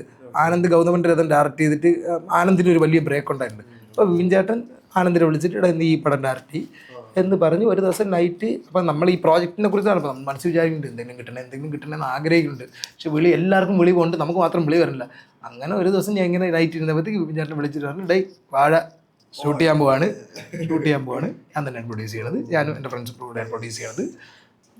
അതിൻ്റെ അകത്തൊരു പരിപാടിയുണ്ട്, മറ്റേ വിഷ്ണു എന്ന് പറഞ്ഞ ക്യാരക്ടറാണ്. ചേട്ടൻ വിഷ്ണു അത് നീങ്ങി ചെയ്തോ എന്ന് പറഞ്ഞിട്ട് ചേട്ടൻ പറഞ്ഞു മര്യാദയ്ക്ക് ചെയ്യണേ എന്ന് പറഞ്ഞു. അത്ര മാത്രമേ പറഞ്ഞുള്ളൂ. പുള്ളി ഇങ്ങനെ ഒരു ടെൻഷനൊക്കെ ഉണ്ടായിരുന്നു, അയ്യോ വലിയ റോളൊക്കെ എടുക്കണമല്ലോ എന്നൊക്കെ വിചാരിച്ച്. വലിയ റോള് അത് ഈ പറഞ്ഞ പോലെ അത് വിഷ്ണു ബാക്കിയുള്ള ക്യാരക്ടേഴ്സിനെ പോലെ അല്ല വാഴയില. വിഷ്ണു കുറച്ച് ഇൻട്രോവേർട്ടാണ്, കുറച്ചല്ല നല്ല ഇൻട്രോവേർട്ടാണ്. വിഷ്ണു ആകെ കുറച്ച് ഇതാവുന്നത് ഫ്രണ്ട്സിൻ്റെ കൂട്ടത്തിൽ വരുമ്പോൾ മാത്രമാണ്. അല്ലെങ്കിൽ വിഷ്ണു ഭയങ്കര സൈലൻ്റ് ആയിട്ടുള്ളൊരു ക്യാരക്ടറാണ്. അപ്പോൾ എൻ്റെ നോർമൽ ബിഹേവിയർ പരിപാടിയായിട്ട് എൻ്റയർലി ഡിഫറെൻ്റ് ആയിട്ടുള്ളൊരു ക്യാരക്ടറാണ് വിഷ്ണു. അപ്പോൾ അതെങ്ങനെ ചെയ്യുന്ന ആലോചിച്ചിട്ടുണ്ട്. പിന്നെ എന്നെ സംബന്ധിച്ചുള്ള ഞാൻ പറയില്ലേ, വാഴയിൽ വർക്ക് ചെയ്ത എല്ലാവരെയും അതിൻ്റെ അകത്ത് ക്യാമറ ചെയ്ത ആളാണെങ്കിലും ക്യാമറമാൻ പുതുശ്ശേരി ആണെങ്കിലും വിപിൻ ചേട്ടനുണ്ട്, ആനന്ദാണെങ്കിലും ആ ഹോൾ ടീമിനെ എത്രയോ വർഷം 7-8 വർഷങ്ങളായിട്ട് നമുക്ക് എല്ലാം ഞാൻ പറയില്ല എല്ലാം നമ്മുടെ വഴി കൂടെ വന്ന ആൾക്കാരാണ്. അപ്പം എനിക്ക് പേടിയില്ല, എന്തവിടെ ചെന്ന് പറ്റിപ്പോയാലും നമ്മളെ ഗൈഡ് ചെയ്യാൻ. പിന്നെ ആ സെറ്റ് ഭയങ്കര വാഴ പോലൊരു സെറ്റ് ഞാൻ ജീവിതത്തിൽ ഇതുവരെ പോയിട്ടില്ല. കാര്യം ഭയങ്കര സ്മൂത്ത് എന്ന് പറഞ്ഞാൽ നമുക്ക് ഒന്നിനും ടെൻഷൻ വേണ്ട. നമ്മൾ ബാക്കിയുള്ള സെറ്റിൽ പോകുമ്പോൾ ചെറുപ്പമായിട്ട് ആലോചിക്കും ഇതെന്തായിരിക്കും. മേ ബി ഫസ്റ്റ് ഡേ എങ്കിലും എന്തായാലും നമുക്ക് ടെൻഷൻ ഉണ്ടാകും. കാര്യം പുതിയൊരു സൈൻ എനിക്ക് ആ ഇൻഹിബിഷൻ ഉണ്ട്. കാര്യം നമ്മളിങ്ങനെ തെറിച്ചിരിക്കുന്നതാണ്, ഇത് എല്ലാവർക്കും വർക്കാകുമെന്ന് അറിയില്ല. പക്ഷേ വാഴയിൽ ആ ടെൻഷൻ വേണ്ട, എല്ലാവരും വർഷങ്ങളായിട്ട് അറിയാം. അതുകൊണ്ട് അവിടെ എന്ത് വേണോ ചെയ്താലും കുഴപ്പമില്ല, നമ്മളെ കൊണ്ട് അവർ ചെയ്യിപ്പിച്ചോളും എന്നുള്ള വിചാരം. അവരാണ് ചെയ്യിപ്പിച്ചത്, ചെയ്തെടുത്ത്. വാഴയാണ് എൻ്റെ ജീവിതത്തിലെ മെയിൻ സാധനം. അതാണ് വാഴയാണ് നമുക്ക് ഡെഫിനറ്റ്ലി നമുക്ക് റെക്കഗ്നീഷനും പരിപാടികളും എല്ലാം തന്നത് വാഴ തന്നെയാണ്. അതുകൊണ്ട് 100% വിപിൻ ചേട്ടൻ്റെ അടുത്ത് ഭയങ്കര കടപ്പെട്ടിരിക്കുകയാണ്, 100%. അതേ പറഞ്ഞ ലൈഫിൽ നേരത്തെ ഞാൻ പറഞ്ഞത് സന്തോഷ് ശിവൻ, വിപിൻ ചേട്ടൻ, ഇതെല്ലാം ഓരോ പോയിന്റുകളാണ്. എല്ലാം കറക്റ്റായിട്ട് നമുക്ക് നല്ല നല്ല മനുഷ്യരുണ്ടായിരുന്നു. കറക്റ്റ് നമ്മളെ കറക്റ്റ് വഴിയിലോട്ട് ഡീൽ ചെയ്ത് തരാൻ ഉണ്ടായിരുന്നു. വാഴ അതാണ് സംഭവം. Set favourite film. അതൊരു ടഫ് ഇതാണല്ലേ. നിങ്ങൾ എത്ര പടം കാണുന്നുണ്ടായിരിക്കും? ഞാൻ ഒരുപാട് പടങ്ങൾ കണ്ടു, ഒരുപാട് പടങ്ങൾ എനിക്ക് ഇഷ്ടമായിരിക്കും. ഇന്നതെന്ന് പറഞ്ഞാൽ ഒരെണ്ണം പിക്ക് ചെയ്യാൻ കഴിഞ്ഞ ഒരു കാര്യം ഇപ്പം ലാസ്റ്റ് കണ്ട പടം പറയാം. അതെനിക്ക് ഇഷ്ടപ്പെട്ട്, അതുകൊണ്ട് ലാസ്റ്റ് കണ്ടത് ഞാൻ 2 days ബിഫോർ മറ്റേത് കോർട്ട് സ്റ്റേറ്റ് വേഴ്സസ് നോബഡി എന്നുള്ളൊരു തെലുങ്ക് പടം നെറ്റ്ഫ്ലിക്സിൽ കിട്ടും. നെറ്റ്ഫ്ലിക്സ് ഫിലിമാണ് അത് ആക്ച്വലി. അപ്പോൾ അത് പ്രൊഡ്യൂസ് ചെയ്ത നാനിയാണ് പ്രൊഡ്യൂസ് ചെയ്തിരിക്കുന്നത്. അത് ഭയങ്കര രസമുള്ളൊരു പടമാണ്. എന്ന് പറഞ്ഞാൽ അത് ഒരു കോർട്ട് ഡ്രാമയാണ് പടം. കോർട്ട് റൂം ഡ്രാമയാണ്. ഒരു ഒന്നുമല്ല, കഥയൊന്നും പറയുന്നില്ല. Okay, definitely. അതുകൊണ്ട് ആ പടം എനിക്ക് ഭയങ്കര ഇഷ്ടമാണ്. ആ പടം എന്നെ ഭയങ്കരമായിട്ട് എന്ന് പറഞ്ഞാൽ ഒരു കുഞ്ഞു പടം, അത് അവരുടെ ലിമിറ്റേഷൻസിൽ നിന്ന് അത് ഭയങ്കര രസമായിട്ട് നമ്മളെ എൻഗേജ് ചെയ്ത് നമുക്ക് കിട്ടേണ്ട ഇമോഷൻസ് എല്ലാം കറക്റ്റായി തന്ന് ഹാപ്പി ആയിട്ട് ആ പടം കണ്ട് കഴിയുമ്പോഴത്തേക്ക് ഓക്കെ എനിക്കൊരു ഭയങ്കര സാറ്റിസ്ഫാക്ഷൻ ഉണ്ടായിരുന്നു. അത് ആ പടം കിട്ടിയിട്ടുണ്ട്. അതുകൊണ്ട് ബാക്കി രക്ഷപ്പെട്ടു. Favourite film. ബ്രോ അതല്ല ബ്രോ ഇപ്പൊ ഇഷ്ടമുള്ളൊരു ജോണർ ഏതായിരിക്കും? എന്താ എനിക്ക് ചെയ്യാനോ? അല്ല ചെയ്യാനല്ല, പിന്നെ ഇഷ്ടമുള്ള പടമാണെങ്കിൽ പോലും. ഇല്ല ഞാൻ എല്ലാ ജോണറും കാണും. ഒരു ഹൊറർ ത്രില്ലർ എനിക്ക് അങ്ങനെ എന്തും ഇതാണ് അതിൻ്റെ ഓക്കെ. അത് ഭയങ്കര സ്ലോ പേസ്ഡ് മൂവി ആണെന്നുണ്ടെങ്കിൽ ഞാൻ ആ മൂഡിൽ ഇരുന്ന് കാണാൻ ഭയങ്കര എനിക്ക് ഒരു പ്രശ്നമില്ല. എനിക്ക് ഫാസ്റ്റ് പേസ്ഡ് ആണെങ്കിൽ ഞാൻ ആ മൂഡിലാകും. എനിക്ക് എങ്ങനെയാണോ ആ പടം ഡിമാൻഡ് ചെയ്യുന്ന ആ മൂഡിലോട്ട് എൻ്റെ മൈൻഡ് സെറ്റ് ആകും. എനിക്ക് അങ്ങനെ പ്രത്യേകിച്ച് ഇന്ന ജോണറാണ് ഏറ്റവും കൂടുതൽ ഇഷ്ടം എന്നൊന്നുമില്ല. അങ്ങനെ ഒന്നുമില്ല. നമുക്ക് അങ്ങനെ ഓരോ സിനിമകൾ ഓരോന്നല്ലേ ഡിമാൻഡ് ചെയ്യുന്നത്. അപ്പം ഞാൻ അത് മാത്രം വിചാരിച്ചുകൊണ്ടിരുന്നിട്ട് കാര്യമില്ല. അപ്പം അങ്ങനെയാണെങ്കിൽ എനിക്കെല്ലാം കൂടെ ജീവിതത്തിൽ ഒരു 100 സിനിമ കാണാൻ പറ്റുള്ളൂ. നമ്മൾ അങ്ങനെ വരുള്ളൂ സിനിമകൾ. ഹൊററാണെങ്കിൽ ഇഷ്ടമെങ്കിൽ എല്ലാ വർഷത്തിൽ ചിലപ്പോൾ 2 ഹൊറർ ഇറങ്ങുള്ളൂ. 2 ഹൊറർ മാത്രം കേട്ട ഞാൻ എന്ത് ചെയ്യായി? പിന്നെ മാസ് പടത്തിന് പോയാൽ മാസ് മൂടി ഇരിക്കുക, സൈലന്റ് പടത്തിന് പോയാൽ സൈലന്റ് ഇരിക്കുക, ഹൊറർ പോയാൽ ഹൊറർ മൂടി ഇരിക്കുക. ബ്രോ തന്നെ ഒരു ചോദ്യം ഇപ്പൊ എന്നോട് പറഞ്ഞത് അത് തന്നെ ഞാൻ ചോദിക്കാം. ബ്രോന് എന്തിനാ അഭിനയിക്കാൻ ഇഷ്ടം? അഭിനയിക്കാൻ ഇഷ്ടം ഏത് ജോണർ ആയിരിക്കും പ്രിഫർ ചെയ്ത്? എന്തും ഞാൻ ചെയ്യും. എനിക്ക് കോമഡി ആണെങ്കിലും സീരിയസ് ആണെങ്കിലും സീരിയസ് ആണെങ്കിലും റൊമാൻസ് ചെയ്യാൻ ചിലപ്പോൾ പാടായിരിക്കും കേട്ടോ. അത് സത്യമാണ്. എനിക്ക് അറിഞ്ഞൂടാ. എനിക്കത് അറിയില്ല. എനിക്കത് വരുമെന്ന് പറഞ്ഞൂടാ. ഞാൻ ചിലപ്പോൾ ചെയ്ത് നോക്കിയിട്ട് ഇതുവരെ ചെയ്തിട്ടില്ല. അതുകൊണ്ട് അത് എന്താ സംഭവം എന്ന് എനിക്ക് അറിഞ്ഞൂടാ. ബാക്കി ഈ പറഞ്ഞ പോലെ എന്തും ചെയ്യാം. റൊമാൻസിൽ ഞാൻ ശ്രമിക്കില്ലെന്നല്ല, ഞാൻ ശ്രമിക്കും. പക്ഷെ അതിന് എൻ്റെതായ രീതി ആയിരിക്കും. അത്രേ ഉള്ളൂ. അതെന്താ റൊമാൻസ് എത്ര പാട്? ലൈഫിൽ റൊമാൻസ് ഉണ്ടായിട്ടുണ്ട്. ലൈഫിൽ ലവ് മാരേജ് തന്നെയായിരുന്നു. ലവ് മാരേജ് ആയിരുന്നു. പക്ഷെ അത് ആക്ച്വലി എന്ന് പറഞ്ഞാൽ എൻ്റെ കൂടെ തുടക്കം മാംഗല്യം എന്നുള്ള വെബ് സീരീസിൽ പുള്ളിക്കാരി എൻ്റെ പേരായിട്ട് അഭിനയിച്ചതാണ്. പുള്ളിക്കാരി JRF ആണ്, റിസർച്ച് സ്കോളറാണ്. അതിൻ്റെ അകത്തോട്ട് എങ്ങനെയോ വന്ന് പുള്ളിക്കാരിക്ക് അഭിനയിക്കാനും ഇൻട്രസ്റ്റ് ആണ്. അപ്പം അങ്ങനെ അതിൻ്റെ അകത്ത് വന്ന് അവിടെ വെച്ച് നമ്മൾ പരിചയപ്പെട്ട് ചെന്നോളം മറ്റേ അങ്ങോട്ടും ഇങ്ങോട്ടും റൊമാൻസ് എന്ന് വിചാരിക്കണം. അങ്ങോട്ട് ഐ ലവ് യു ആ പരിപാടി ഒന്നുമില്ല. നമ്മൾ ഇന്നേരം അങ്ങോട്ടും ഇങ്ങോട്ടും ഐ ലവ് യു എന്നൊന്നും സാധനം പറഞ്ഞിട്ട് പോലുമില്ല. അതെങ്ങനെയോ നമ്മൾ നല്ല ഫ്രണ്ട്സായി. അതെങ്ങനെ ഒരു പോയിന്റ് കഴിഞ്ഞപ്പോൾ നമുക്ക് തന്നെ തോന്നി നമുക്കെങ്കിൽ പിന്നെ ഞാൻ മറ്റേ താലികെട്ട് പരിപാടി ഒന്നും സെറ്റ് ചെയ്തിട്ടില്ല. ഞാൻ നോർമലി രജിസ്റ്റർ മാത്രമേ ചെയ്തിട്ടുള്ളൂ. നമ്മൾ തന്നെ ഒരു ദിവസം ഇരുന്ന് എനിക്കൊരു വീട്ടിലൊരു പർട്ടിക്കുലർ സിറ്റുവേഷൻ ഉണ്ടായിരുന്നു. അപ്പോൾ പുള്ളിക്കാരിയായിരുന്നു ഉണ്ടായിരുന്നത്. അപ്പോൾ രണ്ട് വീട്ടിൽ നിന്നും ചോദിക്കാനുണ്ടായിരുന്നു രജിസ്റ്ററെങ്കിലും ചെയ്ത് വിട്ടൂടെ. അപ്പോൾ നമ്മൾ വിചാരിച്ചു എന്താ പറയുക രജിസ്റ്റർ ചെയ്യാം, എന്താ പറ്റുക ശരി അവർക്ക് വേണ്ടി രജിസ്റ്റർ ചെയ്യാം എന്നുള്ള മൈൻഡിൽ നമ്മൾ ഭയങ്കര രജിസ്റ്റർ ചെയ്ത്. അതാണ് എൻ്റെ റൊമാൻസ് ജീവിതം. ഒരു റോമിയോ ആണ്. അപ്പൊ കുഴപ്പമില്ല, അവളുടെ അടുത്താണ്. അല്ലാണ്ട് പാടാ. അല്ലാണ്ട് എനിക്കത് ഇൻ ക്യാമറയൊക്കെ നമ്മള് പണ്ടേതോ ഷോർട്ട് ഫിലിമിലൊക്കെ എനിക്ക് പക്ഷെ ആ ഭാഗം എനിക്ക് അങ്ങനത്തെ വരുമ്പോഴത്തേക്ക് ഭയങ്കര എനിക്ക് എന്തോ ഒരു ഇൻഹിബിഷൻ ഉണ്ട്. അവസാനത്തെ ഓക്കെ സെറ്റ് ഇതിൽ കഴിഞ്ഞ് ഇതോടെ തീർന്നല്ലേ? സമാധാനം. സിനി ക്രഷ് മൊമെന്റ്. ഓക്കെ, സിനി ക്രഷ് മൊമെന്റ് എന്ന് പറഞ്ഞു കഴിഞ്ഞാൽ ബ്രോ എന്തെങ്കിലും സിനിമയോ എന്തെങ്കിലും കണ്ടിട്ട് വണ്ടർ അടിച്ച് പോയിട്ടുണ്ടോ? ഭയങ്കര ഇംപ്രസ്ഡ് ആയിട്ടുള്ള ഒരു അതുണ്ട്. ഇപ്പൊ ഈ അടുത്ത് എല്ലാം ഒരുപാട് മൊമെന്റുകൾ ഉണ്ടാവും. അതുകൊണ്ട് നേരത്തെ റീസെന്റ് അത് നമുക്ക് മറ്റേ കാര്യം ബാക്കിലോട്ട് കണ്ടിരിക്കുകയാണെങ്കിൽ നമ്മൾ ഇത്രയും ചിന്തിക്കണ്ടേ. എല്ലാ പടങ്ങളും നമ്മൾ ഇഷ്ടപ്പെട്ട എല്ലാ പടങ്ങളും നമ്മൾ വണ്ടർ അടിച്ചിട്ടുണ്ടാവും. ഓനെ പോലത്തെ ഒരു വ്യക്തി എത്ര വണ്ടർ അടിച്ചാണ്. അതെന്തൊരു വണ്ടർ ഇല്ലടാ, അതെന്ത് നീ ഉദ്ദേശിച്ചത് മനസ്സിലായില്ല. അപ്പോട്ട് എടാ ഇതെന്ന് പറഞ്ഞ് ഞാൻ ഉദ്ദേശിച്ചത് ഇപ്പൊ റീസെന്റ് ഉള്ളത് എനിക്കിപ്പോ മറ്റേ ഇത് വിക്രത്തിന്റെ വീരധീര സൂര ആ പടം കണ്ടപ്പോഴത്തേക്ക് അതിൽ ആ വൺ ഷോട്ട് പരിപാടി അത് ഭയങ്കരമായിട്ട് എനിക്ക് അങ്ങനെ ആ പടത്തിൽ അങ്ങനെ ഒരു വൺ ഷോട്ട് പരിപാടി ഉണ്ടെന്ന് അറിഞ്ഞുകൂടായിരുന്നു. അപ്പം ഞാനിങ്ങനെ പടം കണ്ടുകൊണ്ടിരുന്ന് ഇങ്ങനെ പടം ഹോൾ പരിപാടി വൺ ഷോട്ട് പരിപാടി സ്റ്റാർട്ട് ചെയ്ത് അപ്പം ഇങ്ങനെ കുറച്ച് ഇത് തീരണമില്ലല്ലോ ഈ ഷോട്ട്. എന്നിട്ട് പിന്നെ ഞാൻ ശ്രദ്ധിച്ചു തുടങ്ങിയപ്പോഴത്തേക്ക് അത് പിന്നെയും ഒരു 14-15 മിനിറ്റ്സ് ഒരു പരിപാടി പോകുന്നുണ്ട്. അതും നമ്മൾ വിചാരിക്കുന്നില്ല. ഡെഫിനറ്റ്ലി അഡോളസൻസ് അതിനുശേഷം ഉണ്ട് എല്ലാം കൊറിയോഗ്രാഫ്ഡ് ആണ് സാധനങ്ങൾ. പക്ഷെ സഡൻലി ഈ പടത്തിൽ കണ്ടപ്പോഴത്തേക്ക് ഇത്രയും ലെങ്തിലുള്ള പരിപാടി ഇത് എങ്ങനെ ഇവര് ചെയ്തു എന്നുള്ള സാധനം എക്സിക്യൂട്ട് ചെയ്തെന്നുള്ള സാധനം ഞാൻ ഞെട്ടിപ്പോയി. അത് ഫുൾ ഭയങ്കര കേയോസുമാണ് ആ സീൻ. ആ ഫുള്ള് അടിപിടി ബഹളങ്ങൾ പ്രശ്നങ്ങൾ നടന്നുകൊണ്ടിരിക്കുന്ന. അപ്പൊ ഇതെങ്ങനെ ഈ കേയോസ് ഇവർ വൺ ഷോട്ടിൽ സെറ്റ് ചെയ്തതെന്ന് ഞാൻ ആലോചിച്ചപ്പോൾ ഞാൻ കിളിയായി പോയിട്ടുണ്ട്. പിന്നെ അന്വേഷിച്ചപ്പോഴത്തേക്ക് ഞാൻ മനസ്സിലാക്കി ഏതാണ്ട് ഒരു 12 ദിവസത്തോളം ഒരു പ്രാക്ടീസ് ചെയ്ത് 12 ദിവസം പ്രാക്ടീസ് ചെയ്ത് ഇത്രയും ആർട്ടിസ്റ്റ് എന്ന് പറഞ്ഞാൽ അതിൻ്റെ അകത്ത് ആ പടത്തിലെ മെയിൻ ആർട്ടിസ്റ്റുകൾ എല്ലാം ഉണ്ട് ആ സീനിൽ. ഉണ്ട്, സുരാജേട്ടൻ ഉണ്ട്, എല്ലാവരും ഉണ്ട്.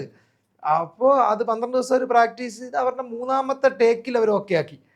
3ാമത്തെ ടേക്കിൽ വൺ ഷോട്ട് പരിപാടി ഓക്കെ ആക്കി. കാര്യം അതെനിക്ക് മാച്ച് ചെയ്തിട്ടുണ്ടാകുമെന്ന് എനിക്ക് അറിഞ്ഞൂടാ. ഞാനത് അത്രയും ചിന്തിച്ചൊന്നും നോക്കിയില്ല. പക്ഷേ എനിക്കത് നോർമലി കണ്ടപ്പോൾ എനിക്ക് മാച്ച് ചെയ്ത പോലും തോന്നിയില്ല. എല്ലാം ഭയങ്കര കറക്റ്റ് വെൽ പ്ലാൻഡ് ആയിട്ട് സെറ്റ് ചെയ്തത്. അപ്പോൾ എനിക്ക് അത് കണ്ടപ്പോഴത്തേക്ക് കൊള്ളാം ഇങ്ങനെയൊക്കെ നമ്മൾ മേക്കിങ്ങിന് ഇറങ്ങുമ്പോഴത്തേക്ക് ഇങ്ങനെയൊക്കെ നമ്മൾ സെറ്റ് ചെയ്യണം കാര്യങ്ങൾ, ഇതൊക്കെ പഠിക്കാറുണ്ട്. അങ്ങനെ എൻ്റെ ഇപ്പോൾ ലാസ്റ്റ് തോന്നിയ സീനി ക്രഷ് മൊമെൻ്റ് അതാണ്. ഞാൻ ഞെട്ടിപ്പോയി. എനിക്ക് ഭയങ്കരമായിട്ട് ഇഷ്ടപ്പെട്ടു. ഭയങ്കര സന്തോഷം തോന്നി ആ ഷോട്ട് ഇത് കണ്ടപ്പോഴത്തേക്ക്. വണ്ടടിച്ച് ഡെഫിനറ്റ്ലി. അതെങ്ങനെ എക്സിക്യൂട്ട് ചെയ്ത് ഭയങ്കര പാടാണ്. അത് ഇത്രയും ആർട്ടിസ്റ്റുകളോട് നിന്ന് എഫർട്ട് ഇട്ട് അവരത് 12 ദിവസം പ്രാക്ടീസ് ചെയ്യണമെങ്കിൽ ഭയങ്കര അടിപൊളി കാര്യമാണ്. അത് ഭയങ്കര കില്ലാണ് ഒരു പുൾ ഓഫ് ഇത്. അതാണ് സിനി ക്രഷ് മൊമെന്റ്. ഇനി ബ്രോന്റെ ഫിലിമോറ മൊമെന്റിനെ കുറിച്ച് സംസാരിക്കും. ഫിലിമോറ ബ്രോന്റെ കരിയറിൽ തന്നെ ബ്രോ ഒരു പോയിന്റിൽ എത്തിയ ബ്രോ മനസ്സിലാക്കി ഇതിൽ തന്നെ ബ്രോ നിൽക്കേണ്ട, അതോ എന്തെങ്കിലും അങ്ങനെ ഒരു പോയിന്റ്, ഒരു ഭയങ്കര ഇമ്പാക്ട്ഫുൾ പോയിന്റ് ബ്രോന്റെ? ഇമ്പാക്ട്ഫുൾ പോയിന്റ് അതാ ഞാൻ പറയാം, അത് ഒരാൾക്കായിട്ട് മാത്രം കൊടുക്കാൻ പറ്റില്ല. അതെ നേരത്തെ പറഞ്ഞ പോലെ സന്തോഷം സാറിന് പുള്ളി എന്നെ കറക്റ്റ് സമയത്ത് എന്ന് പറഞ്ഞാൽ ഞാൻ നേരത്തെ നീ പറഞ്ഞ എല്ലാ പരിപാടിയും ചെയ്യില്ലേന്ന് ചോദിച്ചാൽ അത് പുള്ളി പറഞ്ഞ പോയിന്റ് നിന്നാണ് ഞാൻ സ്റ്റാർട്ട് ചെയ്യുന്നത്. എന്തുകൊണ്ട് നിനക്ക് ഡയറക്ഷൻ ഇഷ്ടമുണ്ടെങ്കിൽ നിനക്ക് എന്തുകൊണ്ട് സിനിമ ചെയ്തുകൂടാ? അപ്പോൾ അവിടെ നിന്ന് ഞാൻ അതിൽ അഭിനയിച്ചുകൂടാ? അപ്പൊ ഞാൻ അഭിനയത്തിന്റെ പരിപാടി ചിന്തിച്ചു തുടങ്ങി. എന്ന് വെച്ചാൽ ജീവിതത്തിന്റെ ഡയറക്ഷൻ ഞാൻ കളഞ്ഞിട്ടില്ല. അപ്പൊ അത് എനിക്ക് പറ്റുന്ന പരിപാടി, ഇത് പറ്റുന്ന പരിപാടി, ഡയറക്ഷൻ ഈ അഭിനയം പൊക്കോണ്ടിരുന്നപ്പോഴത്തേക്ക് അപ്പൊ അതെനിക്കൊരു മൊമെന്റ് ആണ്. അത് പുള്ളിയെ പോലെ അതേപോലെ തന്നെ ആണ് ബിബിൻ ചേട്ടൻ, അതേപോലെ നിതീഷ്, ഇവരെല്ലാം കറക്റ്റ് പോയിന്റിൽ ഞാൻ പെട്ടുപോയ പോയിന്റുകളിലെല്ലാം കറക്റ്റായിട്ട് ഇവരെന്നെ സപ്പോർട്ട് ചെയ്യാറുണ്ടായിരുന്നു. അത് ഒന്നല്ലെങ്കിൽ വേറെ രീതിയിൽ അവർ കറക്റ്റായി ഹെൽപ്പ് ചെയ്തിട്ടുണ്ട്. ഇതെല്ലാം എൻ്റെ മൊമെന്റ്സ് ആണ്. അത് ആണ് എനിക്ക് എന്നെ സംബന്ധിച്ചോളം കറക്റ്റാണ്. ഞാൻ അന്ന് ഈ പറഞ്ഞ സാറ് പറഞ്ഞ ഒരു പരിപാടി അല്ലാതെ വേറെ പരിപാടികൾ ചെയ്യാൻ പറ്റുമെന്ന് മനസ്സിലാക്കണതുകൊണ്ടാണ് ഞാൻ ഇന്ന് എനിക്ക് ഗെയിമിങ് ഇഷ്ടമാണ്, ഞാൻ കാലങ്ങളായിട്ട് ചെയ്യുന്ന കാര്യമാണ്. സ്ട്രീമിങ് എനിക്ക് എൻ്റെ ഈഗിള് മെനറ്റംസ് ഇവരൊക്കെ എൻ്റെ ഫ്രണ്ട്സാണ്.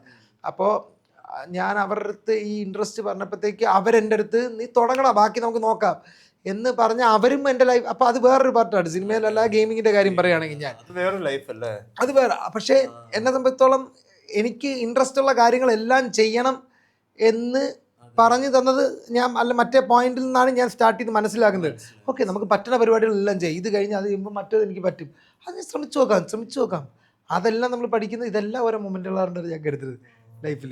എല്ലാം ഇതൊക്കെയാണ് എൻ്റെ ഫിലിമോറ മൊമെന്റ്. ഫിലിമിൽ നിന്ന് മൊമെന്റ്സ് എല്ലാം ഇതാണ്. എല്ലാം ഫിലിമല്ല, ലൈഫ് ഓറ പറയാം. നിങ്ങളുടെ പരിപാടി നിങ്ങൾക്ക് പറയാം. സെറ്റ് എന്റെ നിമിത്തം അതാണ് സംഭവം. ഇത്രയും ഇതെല്ലാം ഓരോ മൊമെന്റ്സ് ആയിരുന്നു. ഹെൽപ്പ് ചെയ്യാൻ കറക്റ്റ് സമയത്ത് ഇങ്ങനെ കറക്റ്റ് വന്നിട്ടുണ്ട് ആളുകൾ. ഫുൾ സർക്കിൾ ആണ് കറക്റ്റാ. അവര് ഉണ്ടായിട്ടുണ്ട്, ഇപ്പോഴും ഉണ്ട് അവര്. എനിക്കൊരു എന്തുണ്ടെങ്കിലും എനിക്കിപ്പോൾ വെറുതെ ഇരിക്കുകയാണെങ്കിൽ ഇപ്പോൾ സാറിൻ്റെ അടുത്ത് എനിക്ക് വിളിച്ചപ്പോൾ ഒരു വിഷയമല്ലേ സാർ, ഇങ്ങനെയാണ് കാര്യങ്ങൾ നടക്കുന്നത്, ഇതാണ് ഞാൻ അടുത്ത വർക്ക് ചെയ്യാൻ വന്നാലും കഴിക്കണമെങ്കിൽ സിമ്പിളി ചോദിക്കാം, വിഷയം കയറി വാ എന്ന് പറയും. സാർ പറയും. പക്ഷേ അങ്ങനെയുള്ള ബന്ധങ്ങൾ എല്ലാവരും അങ്ങനെ ഒരു സ്പേസ് എന്ന് പറഞ്ഞാൽ ഒരു നല്ലൊരു മനുഷ്യൻ എന്നുള്ള രീതിയിൽ എല്ലാവരും ആ സ്പേസ് എനിക്ക് തന്നെ മനസ്സിലായി. അതുകൊണ്ട് ഹാപ്പിയാണ്. അതാണ് എൻ്റെ ഫിലിമോറ. ഭയങ്കര വളരെ ഇൻസൈറ്റ്ഫുൾ ആയിരുന്നു. എനിക്ക് വളരെ ഇഷ്ടപ്പെട്ട്. ഫിലിം മേക്കിങ്ങിലും താല്പര്യമുള്ളതും അതുപോലെ ആക്ടിങ്ങിലും താല്പര്യമുള്ളതും. All the best for your future endeavours. തിരിച്ചും നീയും അടിപൊളിയായിട്ട് നിന്റെ കാര്യങ്ങളും ആഗ്രഹങ്ങളും എല്ലാം സെറ്റ് ആയിട്ട് എന്നെ ഇൻസ്പയർ ചെയ്തിട്ടുണ്ട്. നീ പിടിച്ചോ പറ്റ പരിപാടികളൊക്കെ പിടിച്ചു. എന്തായാലും എല്ലാം തിരിച്ചപ്പോൾ അടിപൊളിയാവട്ടെ. ഫിലിം ഓറയും ഭയങ്കര അടിപൊളിയായിട്ട് വരട്ടെ. സെറ്റ്.